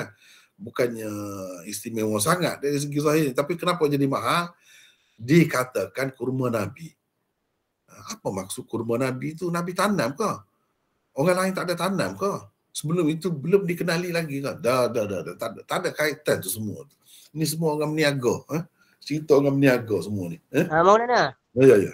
Maaf ya. Maksud saya hadis yang makan 7 biji kurma yang boleh menangkis racun tu. Betul lah. Boleh tu kalau kita tolak benda tu. Dia bukan tolak, takwil. Sebab hadis itu sahih. Kena takwil lah.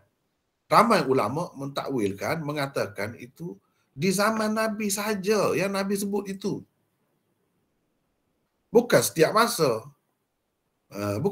Sebab begini, kalau kita makan racun, ataupun kita makan buah kurma tu dulu, kita makan racun, kalau jadi macam mana? Kita nak kata Nabi berdusta ke pula? Atau macam mana? Itu bahaya tu. Dengan sebab itu, ramai ulama mengatakan kalau macam ni dikaitkan dengan khusus dengan Nabi. Seperti mana pelepah tamar yang diletak dekat kubur tu. Khusus dengan Nabi itu sebagai syafaat yang khusus dengan Nabi SAW sahaja. Bukan untuk orang lain. Jadi orang lain tak payah contohi benda tu. Nabi SAW pun kata selagi kurma ini basah, tidak kering. Jadi selama itu Allah SWT bagi syafaat untuk Nabi untuk meringankan orang dalam kubur tu. Selama tu. Sebagai tandanya kepada orang yang hidup, dia boleh tengok, oh ni basah lagi. Mana ringan lagi lah kira-kiranya. Tetapi keringanan itu diperolehi dengan sebab kelebihan Nabi itu bukan kerana pelepah tu. Bukan pelepah tu yang menyebabkan ringan azab dalam kubur tu. Tidak. Sama juga dengan kurma ni. Bukan kurma tu, tapi kerana kelebihan Nabi cakap tu, kata tu. Maka Allah SWT bagilah kepada Nabi. Tapi pada masa tu, bukan untuk setiap masa. Semua tempat, semua kurma ajwah, bukan. Dan kurma ajwah tu sendiri pun, bukanlah satu kurma yang hanya ditanam oleh Nabi sebelum itu belum dikenali. Dah, orang lain pun tanam. Tapi oleh kerana Nabi kata begitu dan didapati betul. Betul. Jadi orang kaitkan dengan Nabi lah. Ini kurma Nabi yang ajwah ni. Padahal itu pun di zaman dia, bukan untuk setiap masa, sepanjang zaman, tidak.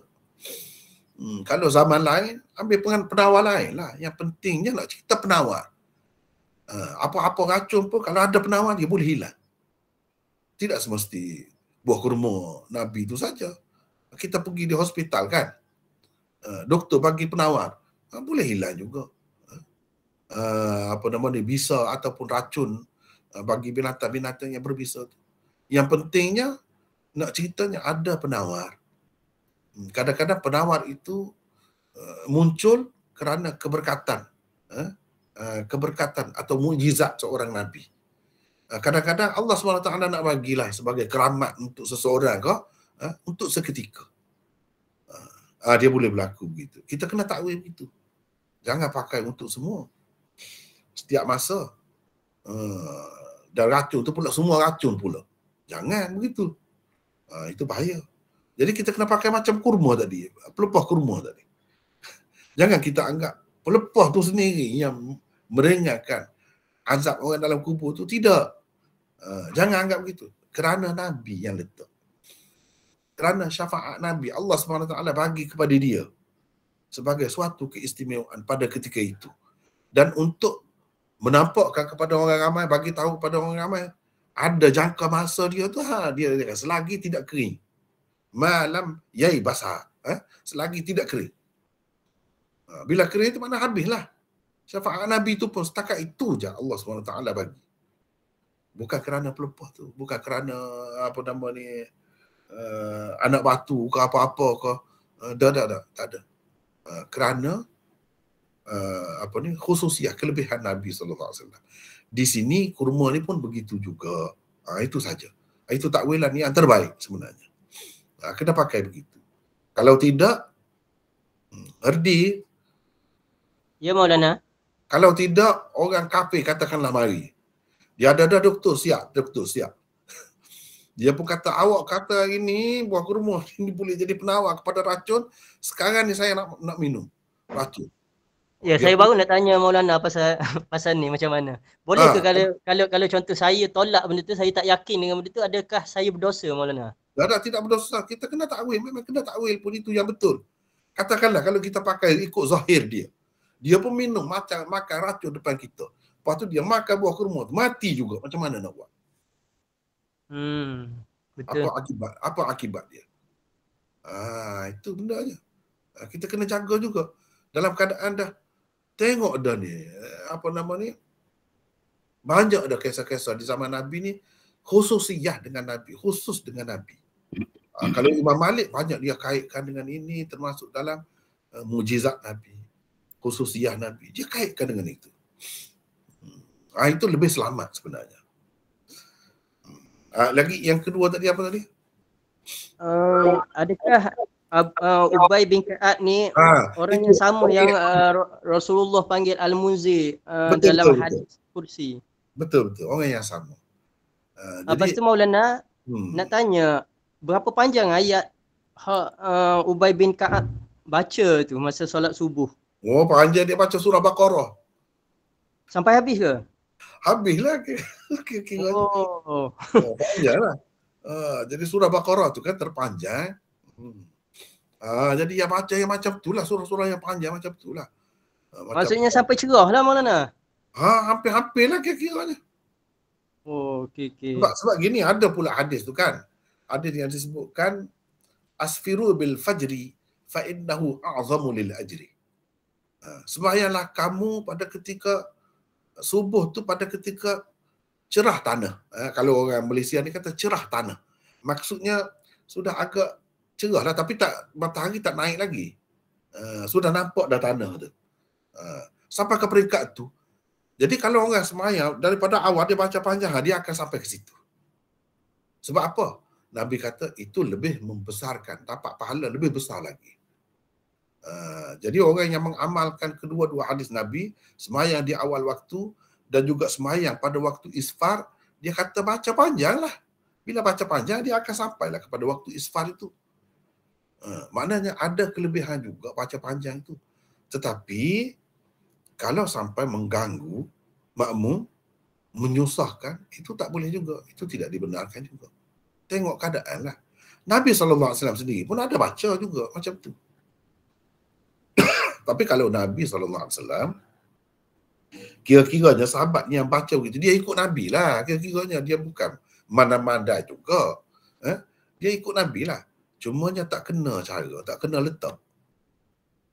Nabi baca tu, sahabat-sahabat ni kan, dia berbeza kalau Nabi SAW sendiri. Sebab pada masa tu nak terima ayat Quran ini daripada Nabi lah. Kadang-kadang sebelum Nabi baca kepada orang di hadapan orang ramai tu, dia terima sesuatu ayat tu, dia baca dulu dalam sembahyang. Sahabat-sahabat tak akan perasan lah, ini tak baca lagi sebelum ni. Daripada sembahyang itulah mereka terima Nabi. Daripada Nabi, Quran itu. Kemudian bacaannya itu begitu lunak dan sedap didengar, sehingga sahabat-sahabat itu tidak berasa penat. Dan Nabi SAW pun pesan sangat supaya ikut sembahyang di belakang dia tu. Tekan sangat masalah jemaah ni. Apa tujuannya? Supaya Al-Quran itu diterima oleh ramai, dihafal, didengar dengan baik. Mungkin ada ayat-ayat yang baru diterima oleh Nabi SAW. Itu tujuannya. Tapi kalau sahabat ni tidak begitu. Tidak begitu keadaannya. Buktinya kita tengok adalah ada rungutan itu, rungutan ini kan. Kalau Rasulullah pernahkah ada rungutan? Tak ada. Dalam mana-mana riwayat pun tak ada. Sebut, wahai Rasulullah, saya tidak dapat ikutlah Rasulullah. Sebab Rasulullah baca panjang sangat misalnya. Saya pernah, adakah pernah kita baca dalam mana-mana riwayat? Tak ada. Ini menunjukkan keadaannya berbeza. Memanglah kalau kita pun, kalau kena kepada kita lah, berbeza kan. Kalau kita duduk di belakang imam yang bacanya cukup sedap bacaannya, berbeza. Walaupun lama kita rasa ringan, tak berasa apa pun. Tapi kalau yang bacaannya yang menjemukan kan, baca tak sedap, itu boleh jadilah rasa tak tenang lah. Itu antara faktor. Jadi cuba kita tengok sini. Nabi SAW kalau dia tegur sahabat dia, ada ketikanya dia puji sahabat dia. Macam tadi, macam ada disebut tadi, dia sebut Abal Munzir tadi tu. Jadi Abal Munzir itu dialah. Itu tempat puji pula. Tidak kata Nabi ni tegur saja, menyalahkan saja, tidak. Bahkan dia suruh belajar, sahabat-sahabat belajar dengan Ubay tu kalau nak belajar Quran. Sebab dia mahir Al-Quran. Boleh jadi kerana kemahiran dia tu juga dia jadi baca panjang itu.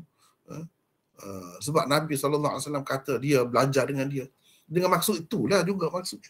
Tapi walaupun begitu tak kena lagi. Nak cerita itu sebab Nabi tegur tu. Boleh, Nabi tegur dah sebelum tu. Cuma dia tak faham, tak cukup faham lagi. Ada perincian lagi di situ sebenarnya. Mana kalau sampai menyusahkan makmum, membebankan makmum, itu tak boleh lah. Itulah kesimpulannya. Maksudnya Maulana, kalau baca subuh tu sampai habis, kira bukan panjang lagi lah. Tak panjang tu. Tak panjang tu. Tak panjang. Itu tak panjang. Maulana. Ya. Ini soalan saya seterusnya lah. Ya. Saya nak cerita tentang status lah orang kafir ni. Contohnya orang Kristian di barat sekarang ni banyak yang tak percaya dengan agama dia. Dan mereka mencari kebenaran lah.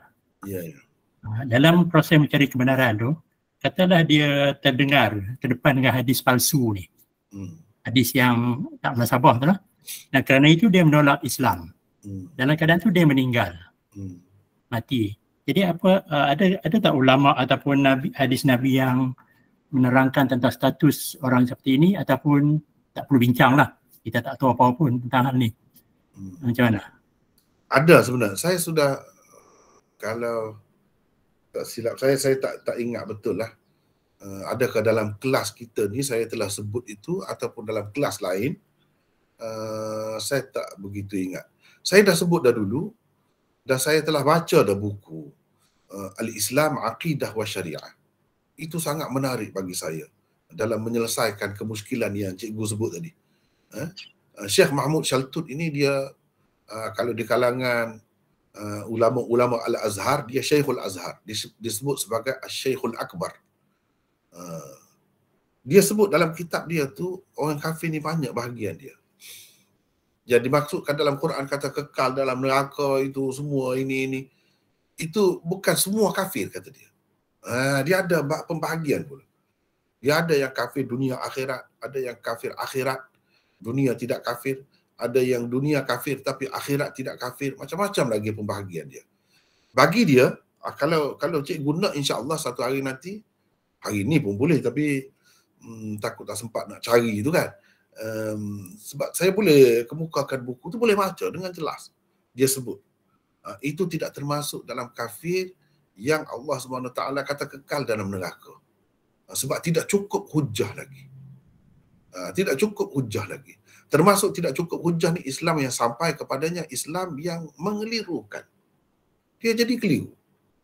Ataupun dia buat kajian belum sampai ke penghujungnya, tiba-tiba dia mati. Ini orang panggil kafir dunia, bukan kafir akhirat, kata dia. Itu. Mana di sisi Allah dia tidak kafir dengan arti dia layak untuk kekal dalam neraka buat selama-lamanya. Bukan begitu. Yang kekal dalam neraka buat selama-lamanya kafir dengan cukup sedar. Macam Abu Jahal, Abu Lahab di zaman Rasulullah SAW tu. Rasulullah sendiri yang bawa agama. Nak ada kurang, ikut mana lagi? Tak ada dah kurang. Tiba-tiba dia tolak juga. Dan dia tahu apa yang dibawa oleh Nabi itu memang benar. Kalau dia ikut ajaran itu, dia tak boleh nak ikut nafsu dia. Tak boleh nak buat ikut suka hati dia. Dengan sebab itu saja dia tidak mahu terima agama. Itu yang baru yang kafir betul. Yang dimaksudkan dengan kafir, kekal dalam neraka itu. Panjang dia sebut di situ. Satu bab yang khusus dibincangkan di situ. Jadi secara kesimpulannya begitulah. Jadi termasuk dalam orang yang kita kata tak sampai seru atau ahlul fatrah. Ahlul fatrah tu macam itulah, sebab itu dia tidak masuk neraka. Sebab tak sampai seruan agama kepadanya. Ataupun agama yang sampai kepada dia tu agama yang sudah rosak lah, bukan agama yang sebenarnya. Mana ni kaitan juga dengan soalan tu tentang kata umat Islam yang terpecah pada 73 golongan tu, satu golongan saya dalam syurga. Adakah yang pertama golongan mana yang 72 tu, dan yang kedua adakah mereka tu kekal dalam neraka ataupun akhirnya mereka masuk syurga juga? Kalau selagi dia Islam, masuk syurga. Bahkan kalau mengikut pendapat Syekh Shaltut tadi, kalau dia zahirnya tidak mengucap lah, tidak bersyahadah lah, tetapi hakikat dia macam tadi, itu pun tak termasuk lagi. Kalau dia masuk dalam neraka pun seperti orang Islam yang lain lah. Orang Islam yang lain, ahli maksiat, masuk neraka ke tidak? Masuk juga. Jadi orang tu pun dia akan masuk juga sesuai dengan amalan dia, kesalahan dia. Kesalahan yang disebutkan boleh menyebabkan masuk neraka, dia masuk neraka dah dulu. Lepas tu keluar juga. Itu maksudnya. Kecuali kalau betul-betul akidahnya rosak lah, memang tak boleh. Jadi sampai ke peringkat syirik begitu kan. Sampai ke peringkat tak percaya kepada Nabi Muhammad. Itu tak boleh lah. Kalau macam tu. Kalau orang Islam lah. Firqah-firqah tadi. Kalau yang kafir tu lain cerita pula. Sebab dia termasuk dalam ahlul fatrah. Misalnya ibu bapa Nabi kan. Ahlul fatrah tu. Sebab dia ajaran Nabi Isa pun tak sampai mana dah. Yang sudah dipesongkan. Ajaran Nabi baru belum sampai lagi. Dan jadi Allah SWT katakan, "Wa ma kunna mu'adzibina hatta nab'atha rasulah." Kami tidak akan seksa manusia ini selagi kami tak hantar rasul. Kalau ada rasul pun kalau tak sampai seru, katakanlah di mana dalam dunia ni. Sekarang ni sampai semua dah. Di Greenland, di Iceland, di mana pun ada dari Islam. Katakanlah tak sampai tu, macam mana dia nak tahu tentang agama? Walaupun dia ni zaman Nabi Muhammad lah, kira-kiranya umat Nabi Muhammad lah. Apakah semata-mata kerana dia walaupun tanpa kecuaiannya tak tahu apa, kekal dalam neraka begitu? Itu tak munasabah. Sebab itulah Syekh Shaltut bincang dengan panjang lebar di situ. Dengan panjang lebar. Ada dalam bukunya Al-Islam, Aqidah wa Syariah. Ya. Ada lagi yang lain? Silakan. Waalaikumsalam. Waalaikumsalam warahmatullahi. Ini nak tanya pasal bab 27 kitab ilmu hari tu, hadis 90 tu kan? Hadis tu yang menafikan peristiwa Hafsah dengan Maryam Kiptiah ke pasal Hafsah kena cerai? Kau tak? Macam mana menafikan? Hafsah kan kena ada riwayat sebut Hafsah kena cerai kan? Peristiwa Maryam Kiptiah tu, hadis 90 tu menafikan ke? Macam menafikan lah. Tak ada kena cerai. Tak ada kena cerai. Tak ada. Terima kasih Maulana. Sama. Ada. Yang lain-lain silakan. Waalaikumsalam. Nak tanya siapa ni? Abdul Rahman. Abdul Rahman. Ya, silakan. Ya. Menetapkan bacaan Yasin pada malam Jumaat tu dia bid'ah lah kan. Jadi macam saya bawa makan pada orang yang baca Yasin tu macam mana? Dia subhat tu macam mana? Ya, memang itu tidak dinafikan kalau kita buat dengan anggapan ada kelebihannya khusus seolah-olah diajar oleh Nabi sallallahu alaihi wasallam, itu salah lah. Kalau tak tahu, itu termasuk dalam kejahilan. Jadi dengan melakukan benda-benda seperti itu, ialah salah, memang salah. Memang termasuk dalam benda bid'ah. Tapi kita nak kata dia ahli bid'ah, tak boleh lagi. Sebab dia tak tahu. Berapa ramai di kalangan kita tak tahu pun cerita tu dia ingat. Memang begitu ajaran Nabi sallallahu alaihi wasallam. Itu termasuk dalam bab tidak tahu, mungkin dimaafkan. Tetapi hakikatnya begitulah. Kalau seseorang itu sudah tahu, tiba-tiba dia lawan juga, lama-lama tak, itulah. Boleh jadi ahli bid'ah lah. Kalau dia cuba pertahankan itu dan melawan orang yang menceritakan itu dan macam-macam buat fitnah pula terhadap orang yang tolong cerita, bimbanglah, dibimbangi, takut jadi lama-lama memang layak dengan gelaran ahlul bid'ah itu. Benda tu bid'ah betul, memang bid'ah. Jadi kalau kita tahu, seeloknya tak usahlah duduk terlibat. Bawa makan. Tak payahlah, buat makan masa lain lah. Buat makan masa lain lah. Gitu. Jadi yang tu sepatutnya kita kena jelaskan keadaan. Tukarkan, kalau nak baca juga pun, bacalah surah Al-Kahfi misalnya. Itu lebih baik. Itu memang sunnah pun. Ataupun baca Quran secara umum lah. Tak payahlah sebut Yasin itu secara khusus ada kelebihan malam tu. Sehingga tak boleh tinggal. Kalau orang tinggal dianggap macam-macam. Itu dah melampau dah tu. Kalau baca sebagai Quran saja, kebetulan Yasin tak jadi masalah tu. Bila-bila masa pun. Masalahnya sekarang ni dalam masyarakat kita dia anggap itu tu macam agama. Macam diterima daripada Nabi SAW begitu. Itu yang salahnya. Itu yang salah. Maulana. Ya. Ini tentang bid'ah tadi tu. Ya. Saya nak tanya tentang apa zikir lepas sembahyang dan zikir pagi dan petang tu. Ketika dalam musafir, adakah Nabi melakukannya? Dan kalau kita buat, jadi bid'ah tak?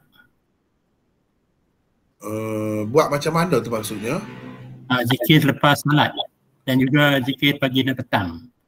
Ketika dalam dalam musafir, adakah Nabi melakukannya? Dan kalau Nabi tidak melakukannya dan kita buat, adakah ia bid'ah? Dah tak termasuk itu. Nabi SAW kata setiap lepas solat kan. Bila setiap lepas solat tak kira masa mana-mana pun. Dah termasuk dalam umum itu. Tak jadi bid'ah lah kalau kita baca pun. Dan Nabi SAW ada buat. Benda-benda macam tu dia ada buat. Kalau sembahyang sunat, sembahyang itu pun dia ada buat. Jadi benda-benda itu pun tentu sekali dia buat lah. Sebab dia sebut setiap lepas solat. Dia tak ada kecualikan pula. Solat dalam musafir ke. Seperti mana disebut kalau solat tu sendiri ada jamak misalnya. Qasar. Ada pembacaan-bacaan itu tak ada sebut. Jadi kira-kiranya termasuk dalam umum lah. Kita nak baca tu pun sebenarnya bukanlah suatu, kalau kita tengok zikir-zikir Nabi kan, dia bukan sejenis saja, banyak. Jadi kita boleh pilih lah mana yang termudah daripadanya. Tak mesti satu bentuk saja sepanjang masa. Sehingga ada lagi beberapa zikir yang lain juga dibuat selepas sembahyang, kita tak pernah baca. Jangan begitu. Sebab itu kalau boleh, kita baca semua berkenaan. Kalau boleh kita baca dulu dalam buku mana-mana, tengok dulu sebanyak mana zikir-zikir tu. Macam mana? Kalau nak kira yang semua sekali, panjang. Banyak. Jadi sebab itu ulama-ulama kata kita boleh pilih mana daripadanya tu kita boleh pilih. Itu cara yang terbaik sebenarnya. Barulah tak timbul masalah. Yang mungkin kita berasa susah, berasa panjang tu kalau kita mengambil kira semua. Mengikut tertib tu. Sedangkan itu bukan suatu yang mesti pun. Bukan suatu yang mesti pun. Begitulah. Nak kata sampai tak sampai ke situ lah. Tak sampai ke situ. Ya. Ada lagi yang lain silakan. Maulana. Ya. Tadi Maulana cakap kalau seseorang tu duduk dalam kejahilan dimaafkan. Jadi boleh ke kalau kita ambil alasan kita nak duduk dalam kejahilan disebabkan kita duk fokus urusan agama, urusan dunia, kerja apa semua ni sampai akhir hayat kita. Boleh kita pakai alasan disebabkan kita nak duduk dalam kejahilan tu, Maulana? Tak boleh begitu. Itu jadi berdosa kerana kita terus dalam kejahilan, kita pilih jalan itu. Ada benda yang tidak dimaafkan walaupun jahil. Ada benda yang dimaafkan kalau kita jahil. Gitu. Ada benda-bendanya tak boleh. Jahil pun macam ni lah. Kita kata macam pihak kerajaan lah. Kita tak tahu pun, tak ada lesen ni, tak ada road tax misalnya kita kata. Salah. Dia tak kira. Dah kita bawa kereta tu, tak ada, kena lah, salah lah kita. Tak kira, kita tak tahu, kau tahu, tak kira. Macam tu lah juga. Dalam agama ni pun ada benda-benda yang tidak dimaafkan. Walaupun kita tak tahu. Mana kita mesti kena tahulah. Mesti kena tahu. Ada yang dimaafkan. Kita tak tahu itu tak mengapa. Begitu. Maulana, satu lagi ni. Ini kelas pagi tadi lah. Ya. Tentang ciri hadis sahih. Yang kalau berkenaan dengan perkara yang tidak elok tentang sahabat tu, nama sahabat tu tak akan digugurkan, tak disebutlah. Diganti dengan fulan. Soalan sini, peringkat mana nama sahabat tu tidak digugurkan? Adakah ketika sahabat tu mengadu pada Nabi, dia tak sebut nama sahabat tu? Ataupun ketika sahabat meriwayatkan kepada tabi'in, ataupun pengarang buku, pengarang kitab tu yang gugurkan nama tu? Boleh jadi itu. Semua peringkat ada. Di semua peringkat tu telah ada. Boleh jadi berlaku pada peringkat generasi tabi'in, boleh jadi selepas tu lagi, semua boleh jadi. Di peringkat sahabat pun boleh jadi juga. Boleh berlaku semua itu. Jadi kita nak kata untuk setiap peristiwa yang berlaku begitu, ini pada masa ni dengan pasti susah juga tu. Tetapi ia berlaku di sepanjang masa. Disiplin itu tetap dijaga. Dan eloklah kalau kita jaga. Orang-orang ahli sunnah memang jaga benda-benda begitu. Dan itu sebab itu saya kata tadi termasuk dalam ciri hadis sahih. Kalau kita perhatikan hadis sahih memang begitu sifat. Dia tak sebut. Kalau menyebabkan orang akan salah faham, salah anggap, nampak macam ada aib kan, dia tak sebut. Sebab itu kalau cerita sahabat yang kucup wanita kan di tengah jalan dia tak sebut nama. Sahabat yang buat begini dia tak sebut nama. Cuma sebut secara umum gitulah. Itu salah satu ciri hadis yang sahih. Sekejap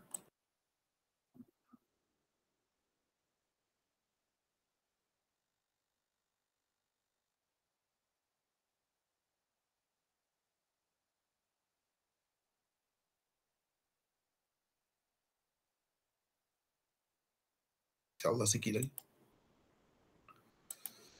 Boleh? Sekejap lagi? Boleh? Ada lagi? Assalamualaikum, Lana. Waalaikumsalam. Ini nak minta satu kebenaran daripada Maulana lah. Ya. Boleh tak kalau saya ambil daripada pelajaran daripada kuliah Maulana ni, maksud saya daripada nota-nota Maulana ni, hadis-hadis yang tertentu saya pamerkan lah dalam grup-grup, dan saya ambil sikit lah di antara nota-nota kuliah tu. Tak semua lah sebab nota tu panjang. Untuk tujuan untuk menarik ataupun pencerahan sikit lah dalam grup untuk kuliah Maulana ni. Macam mana, boleh tak saya gunakan? Oh, tentu saja boleh, tak jadi masalah. Silakan ambil. Memang kita nak sebar pun. Tak jadi masalah.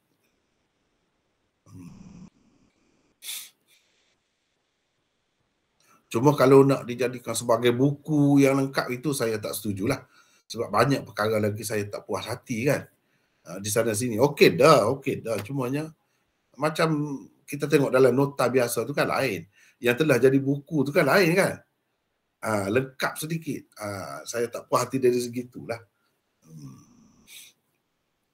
Dia termasuk dalam proses bila nak jadi buku tu ambil masa sikit. Kalau sekadar nak kongsi gitu-gitu tak jadi masalah. Itu silakanlah. Saya suka sangat buat begitu. Terima kasih Maulana. Sebab saya kadang-kadang saya share yang hadis-hadis maudhu', macam contohnya yang kubur Nabi Hud tu lah. Jadi saya ambil sikit-sikit daripada pembuktian itu. Ya, boleh. Baguslah Pak. Maulana. Ya. Rupanya ada lagi ni soalan ni. Oh, banyak. Tentang hadis pagi tadi juga. Ya. Yang itu yang Nabi marah nampak muka yang merah tu. Sahabat tu walaupun Nabi bertanya, dia terus bertanya juga. Walaupun nampak Nabi tu marah, dia terus bertanya juga. Jadi bolehkah kita bersikap seperti itu? Tengok Maulana marah, kita tanya juga soalan. Dia gini, tahap pemikiran seseorang tu tak sama walaupun di kalangan sahabat pun. Sebab tu cuba kita tengok tadi. Kita belum bincang lagi hadis tu kan. Sayyidina Umar akan minta maaf kan. Dalam bab selepas ni, ada Sayyidina Umar melutut di hadapan Nabi. Minta maaf lah. Jadi dia sebagai mewakili orang-orang lain. Dia dah tengok dah sahabat-sahabat dia ni nampak kurang cerdik lah sedikit. Tak faham lagi. Jadi manusia ni dari segi kecerdasannya tak sama. Di kalangan sahabat pun begitu. Jadi Sayyidina Umar banyak dia macam berperanan. Kalau dia ada, dia macam ketua darjah lah. Kalau dalam kelas. Dia akan tampil ke hadapan. Kalau nampak menyusah sangat nak tulis, tak payahlah kata ni, tak payah tulis lah. Rasulullah sedang nak sakit ni, tak payah menyusahkan. Dia akan bertindak begitu. Setengah-setengah tu, ada dia nak tulis, pergilah ambil. Pergilah ambil pen, pergilah ambil kertas tu. Nabi nak tulis ni. Misalnya. Sayyidina Umar dia tidak begitu. Macam dalam kes tadi. Sayyidina Umar akhirnya pergi melutut di hadapan Nabi, minta maaflah. Dia takut. Bila dia tengok Nabi marah, orang lain tak nampak. Itulah masalahnya, manusia dia tidak sama. Bukan kita saja. Kalangan sahabat pun dia manusia biasa. Dia dari segi kecerdasan fikiran tu, kemampuan menanggap itu tak sama. Adalah begitu. Tapi sahabat-sahabat ni walaupun dia begitu, dia tidak kekal ditakut lama, kata tahap tu juga sampai akhir, tidak. Mungkin kita tengok yang ni tak faham pada ketika tu, lepas tu dia meningkat cepat. Banyak berlaku begitu. Sahabat tu kasar di suatu ketika, lepas tu dia jadi sangat lembut orang. Jadi kita tak boleh tengok satu riwayat tu saja untuk menghukum dia, tak boleh.